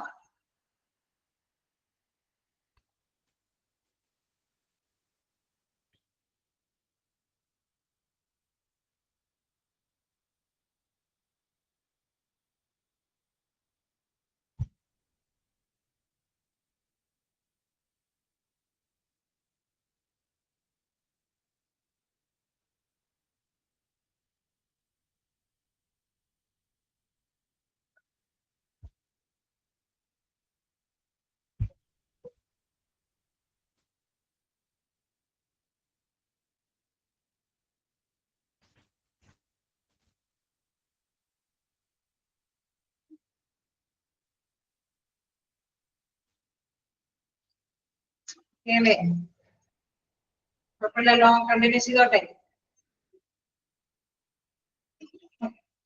ഇപ്പൊ നെക്സ്റ്റ് നോക്കാം അല്ലെ. ഇതൊരു യുക്തിപരമായ രീതിയിലൊക്കെ ചിന്തിച്ച് ഉറപ്പിക്കേണ്ടതുകൊണ്ടാണ് കേട്ടോ അവിടെ സമയം തന്നു പോകാണ്ട്. നോക്കാം, നെക്സ്റ്റ് നോക്കാം. Organisation are dependent upon their environment in two main ways. ഇപ്പൊ നമ്മൾ പറഞ്ഞ ഒരു എൻവയൺമെന്റിന്റെ കാര്യങ്ങൾ അല്ലെ, നമ്മുടെ ഒരു പരിസ്ഥിതികമായ വീക്ഷണം കൂടി ശ്രദ്ധിക്കണമെന്ന് പറയുമ്പോൾ അതില് രണ്ട് മെയിൻ പോയിന്റ് കൂടി ഘടകങ്ങൾ കൂടി ശ്രദ്ധിക്കേണ്ടതുണ്ട്. ഫസ്റ്റ് കാര്യം പറയുന്നത് The organization prepares the inputs from the environment in the form of raw material, people, money, ideas, and so on. അതായത് നമ്മളിപ്പോ ഒരു സ്ഥാപനം നമ്മൾ സ്ഥാപിക്കുകയാണ് അല്ലെ, അവിടെ തീർച്ചയായിട്ടും നമുക്കറിയാം അവിടെ വർക്കേഴ്സ് ആവശ്യമാണ് അല്ലെ. ഇൻ കേസ് ഒരു പ്രൊഡക്ഷനുമായി ബന്ധപ്പെട്ട ഒരു സംഭവമാണ് എങ്കിൽ അത് ഉണ്ടാക്കാൻ ആവശ്യമായിട്ടുള്ള മെറ്റീരിയൽസ് ആവശ്യമാണ്, റോ മെറ്റീരിയൽസ് ആവശ്യമാണ്. വേണ്ടേ, ഒരു പേന ഉണ്ടാക്കുകയാണ് അല്ലെങ്കിൽ ഒരു സോപ്പ് ഉണ്ടാക്കുകയാണ്, അത് ഉണ്ടാക്കുന്നതിന് ആവശ്യമായിട്ടുള്ള റോ മെറ്റീരിയൽസ്, അസംസ്കൃത വസ്തുക്കൾ അവിടെ ആവശ്യമാണ് അല്ലെ. അത് മാത്രമല്ല അതിന് ആവശ്യമായിട്ടുള്ള മെഷീൻ ആണെങ്കിൽ മെഷീൻ ആവശ്യമാണ്, എംപ്ലോയീസ് ആണെങ്കിൽ എംപ്ലോയീസ് ആവശ്യമാണ് അല്ലെ. അവിടെ വൃത്തി ചെയ്യാനായിട്ട് ആയിട്ടുള്ള വ്യക്തികളും അവിടെ വേണം. അപ്പൊ അത്തരം കാര്യം ഒക്കെയാണ് അല്ലെ, അത്തരം കാര്യം വേണ്ടി വരും അല്ലെ. അപ്പൊ അവിടെ പിന്നെയും ആവശ്യമായിട്ടുള്ള മറ്റു ഘടകങ്ങളുണ്ട്. മണി ആവശ്യമാണ് അല്ലെ, പണം ആവശ്യമാണ്. അല്ലെങ്കിൽ രൂപകൽപ്പന ചെയ്യാനായിട്ട് ഡിസൈനർ അല്ലെ, നമ്മളറിയാം എഞ്ചിനീയേഴ്സും അവരൊക്കെ ആയിരിക്കും രൂപകൽപ്പനയൊക്കെ ചെയ്യുന്നത്. അത് പ്ലാന്റ് ഒക്കെ ആണെങ്കിൽ പുതിയതായിട്ട് സ്ഥാപിക്കുകയാണെങ്കിൽ അതൊക്കെ സ്റ്റാർട്ട് ചെയ്യാനായിട്ട് ബിൽഡിംഗ് ഒക്കെ ക്രിയേറ്റ് ചെയ്യേണ്ടതാണ്. അങ്ങനെ ഒരുപാട് മാറ്റേഴ്സ് അതുമായി ബന്ധപ്പെട്ട് വരുന്നുണ്ട് അല്ലെ. അപ്പൊ അതില് എടുത്ത് പറയുന്ന ഒരു പോയിന്റ് എന്ന് പറയുന്നത് ഓർഗനൈസേഷൻ റിക്വയേഴ്സ് ഇൻപുട്സ് അല്ലെ. ഇൻപുട്സ് എന്ന് പറഞ്ഞാൽ ആ ഒരു കാര്യം നടത്തിക്കൊണ്ട് പോകാൻ ആവശ്യമായിട്ടുള്ള ഘടകങ്ങൾ അല്ലെ. നമ്മൾ ഇൻപുട്ട് ആയിട്ട് കൊടുത്തിട്ടാണ് നമുക്ക് റിസൾട്ട് ആയിട്ട് ഔട്ട്പുട്ട് കിട്ടുന്നത് അല്ലെ. നമ്മള് കമ്പ്യൂട്ടറിൽ നമ്മൾ ഇൻപുട്ട് എന്ന് പറഞ്ഞ് മാത്രമേ തന്നെ ഇപ്പൊ എല്ലാ ലാംഗ്വേജിലും ഇൻപുട്ട് തന്നെ പറയാം അല്ലെ. ഇൻപുട്ട് എന്ന് പറയുമ്പോൾ നമ്മൾ എന്താണോ ഉദ്ദേശിക്കുന്നത് അതിലേക്ക് നമ്മൾ എന്തെങ്കിലും നിക്ഷേപിക്കേണ്ടതുണ്ട് അല്ലെ. മണി ഇറക്കേണ്ടതുണ്ട്, ജീവനക്കാരെ അവിടെ കൊണ്ടുവരേണ്ടതുണ്ട്, മിഷനറി സ്ഥാപിക്കേണ്ടതുണ്ട്, അല്ലെങ്കിൽ പ്രൊഡക്ഷൻ ആവശ്യമായിട്ടുള്ള അസംസ്കൃത വസ്തുക്കളെ കളക്ട് ചെയ്ത് ശേഖരിക്കേണ്ടതുണ്ട്. അങ്ങനെ എല്ലാ കാര്യങ്ങളും നടപ്പാക്കി ഇൻപുട്ടുകൾ അവൈലബിൾ ആക്കേണ്ടതുണ്ട്. Then എന്താ പറയുന്നത്, organisation itself can be thought of as performing certain transformation processes. അങ്ങനെ നമുക്കറിയാം ഇങ്ങനെ ഒരു കാര്യങ്ങളൊക്കെ ചെയ്തുകൊണ്ട് വരുമ്പോൾ അത് കുറെ ചിന്തിച്ചുറപ്പിച്ചിട്ട് വേണം ഈ കാര്യങ്ങളൊക്കെ ചെയ്തുകൊണ്ട് വരാൻ അല്ലെ. Then എന്താ പറയുക, on its input in order to create outputs in the form of products or service. Okay, ഇതൊക്കെ നന്നായിട്ട് ചിന്തിച്ചുറപ്പിച്ച് കളക്ട് ചെയ്ത് നമുക്കറിയാം ഒരുപാട് പൈസ മുടക്കിയിട്ട് ഇൻപുട്ട് ഇറക്കിയിട്ട് ഔട്ട്പുട്ടിൽ നിന്ന് അധികം വരുമാനം അല്ലെങ്കിൽ ബിസിനസ് കാണുന്നതാണ് അല്ലെ. നന്നായിട്ട് അവർക്ക് പ്രോഫിറ്റബിൾ ആയിട്ട് പ്രവർത്തിച്ചു കൊണ്ടുപോകാൻ സാധിക്കില്ല.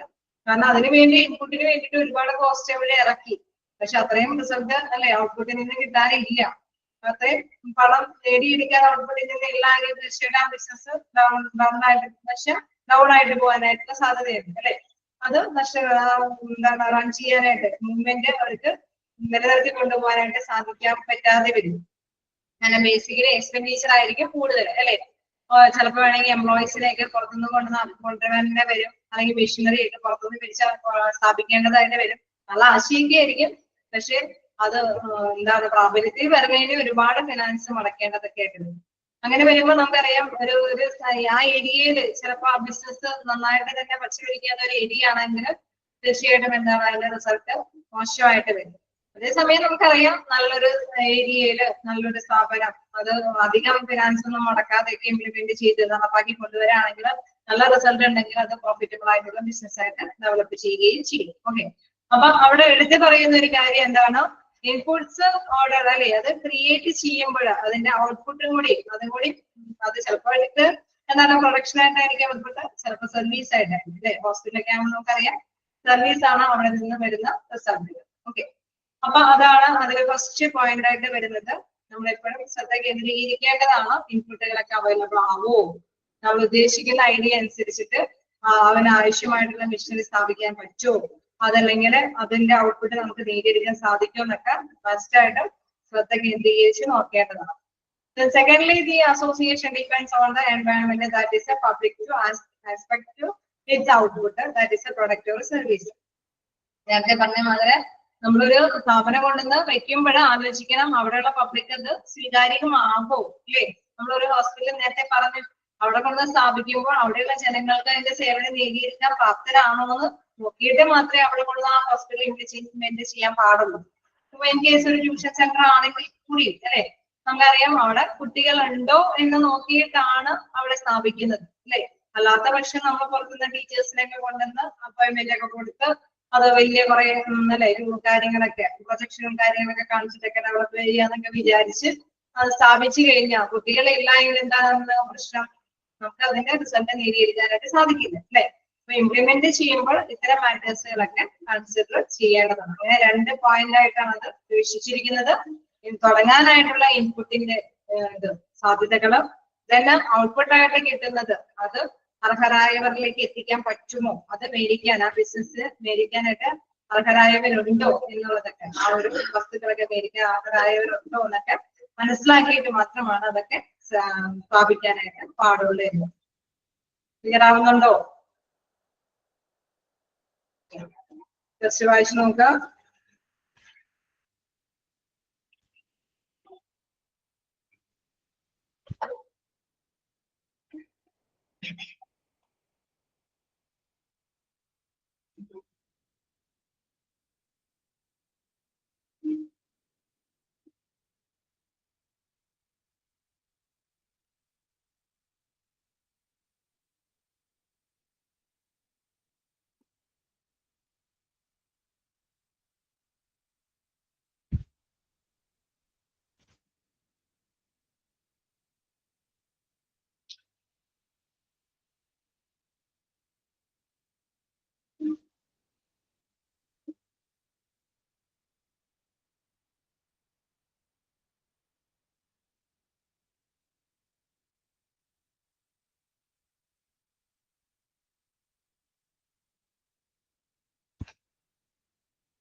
നെക്സ്റ്റ് പാരഗ്രാഫ് കൂടി എടുക്കാമോ? ഓക്കെ, നമുക്ക് നോക്കാം. The system's view of organization thus accentuates the key independencies that organization must manage. അതായത് നമ്മൾ നേരത്തെ പറഞ്ഞു അല്ലെ, ഒരു ഓർഗനൈസേഷൻ എന്ന് പറയുന്ന സിസ്റ്റത്തില് ചില കാര്യങ്ങൾ ഊന്നി പറയേണ്ടതുണ്ട് അല്ലെ. ചില അതിനെ ഡിപ്പെൻഡബിൾ ആയിട്ടാണ് ഈ ഒരു ഓർഗനൈസേഷന്റെ ചട്ടക്കൂട് നിലനിർത്തി കൊണ്ടുപോകേണ്ടത് അല്ലെങ്കിൽ സ്ഥാപിക്കേണ്ടത്. വെറുതെ ഒന്നും കാണാതെ ഒന്നും ഒരു ബിസിനസ് ഒന്നും കെട്ടിപ്പിടുത്ത് കൊണ്ടുവരാനായിട്ട് പാടില്ല അല്ലെ.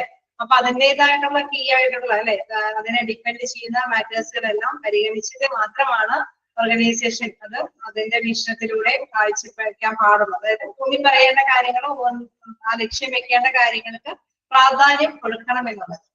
എന്താ പറയുന്നത്, within themselves the organization must trade out the independencies among the people, task, technology and structure in order to perform their transformation process effectively and efficiently.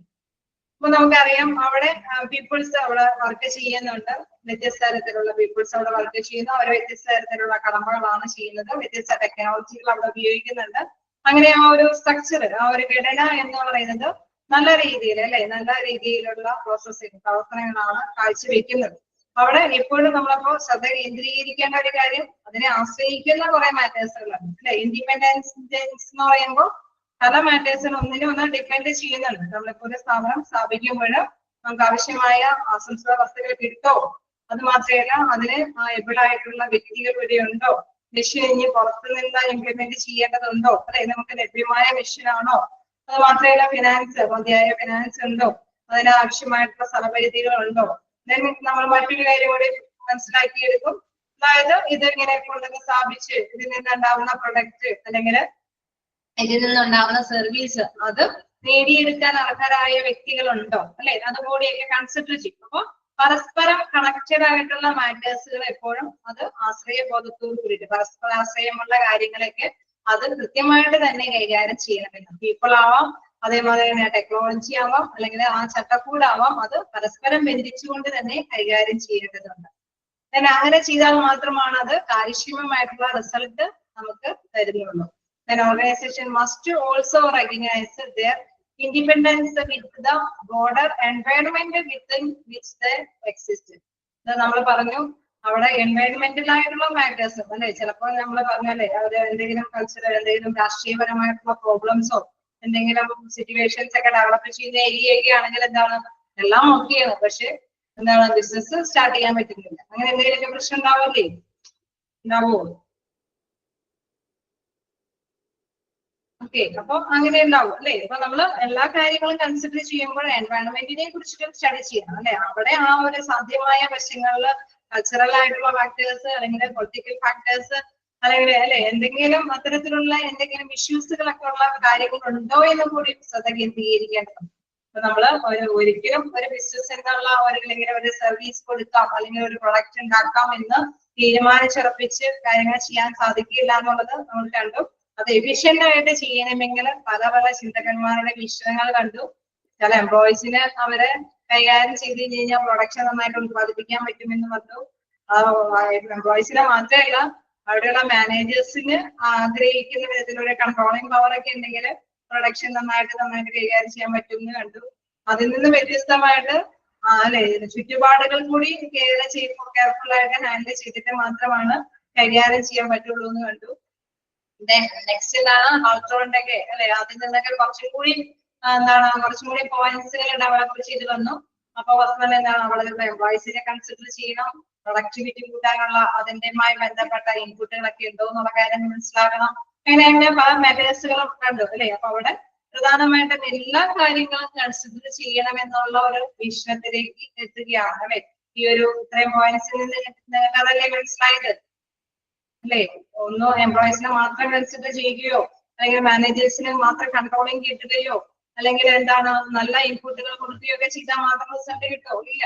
എല്ലാം കൂടി കൺസിഡർ ചെയ്യണം എന്നുള്ള ആശയത്തിലേക്കാണ് ഇതുവരെ എത്തി നിൽക്കുന്നത്. ഓക്കെ, ക്ലിയർ ആണോ? ാണ് നെക്സ്റ്റ് വായിച്ചു നോക്കാം.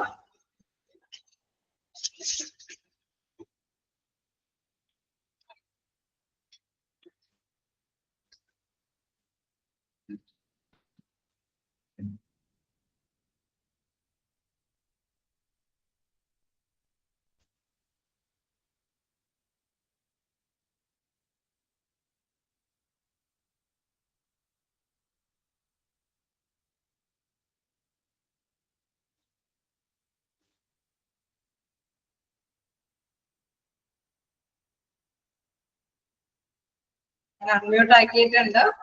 അടുത്തോടത്തരം വരെ ഓക്കെ ആണോ? എന്തെങ്കിലും ഡൗട്ടുകൾ ഉണ്ടോ? ഇച്ചിരി എന്താ പറയാ യുക്തിപരമായിട്ട് ചിന്താഗതികൾ കാരണം ഇച്ചിരി നിങ്ങളുടെ മൈൻഡും കൂടി ഓക്കെ ആക്കിയിട്ട് വേണം കൈകാര്യം ചെയ്യാനായിട്ട്. എന്തായാലും കുഴപ്പമില്ല അല്ലെ, ചെയ്യാൻ പറ്റിയിട്ടുണ്ട്. നിങ്ങൾ ഇനി എഴുതി മുഷിപ്പിക്കുന്നില്ല. നെക്സ്റ്റ് ക്ലാസ്സിൽ നമുക്ക് എടുക്കാം. Okay, thank you.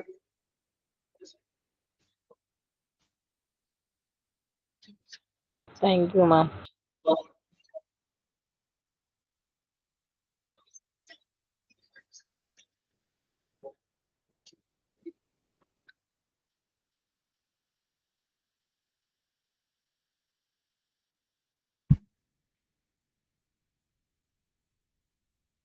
നിങ്ങൾക്ക് നെക്സ്റ്റ് ക്ലാസ്സിൽ നെക്സ്റ്റ് ഡേ കാണാം കേട്ടോ. ക്ലാസ് ഉണ്ടാവില്ല. Thank you.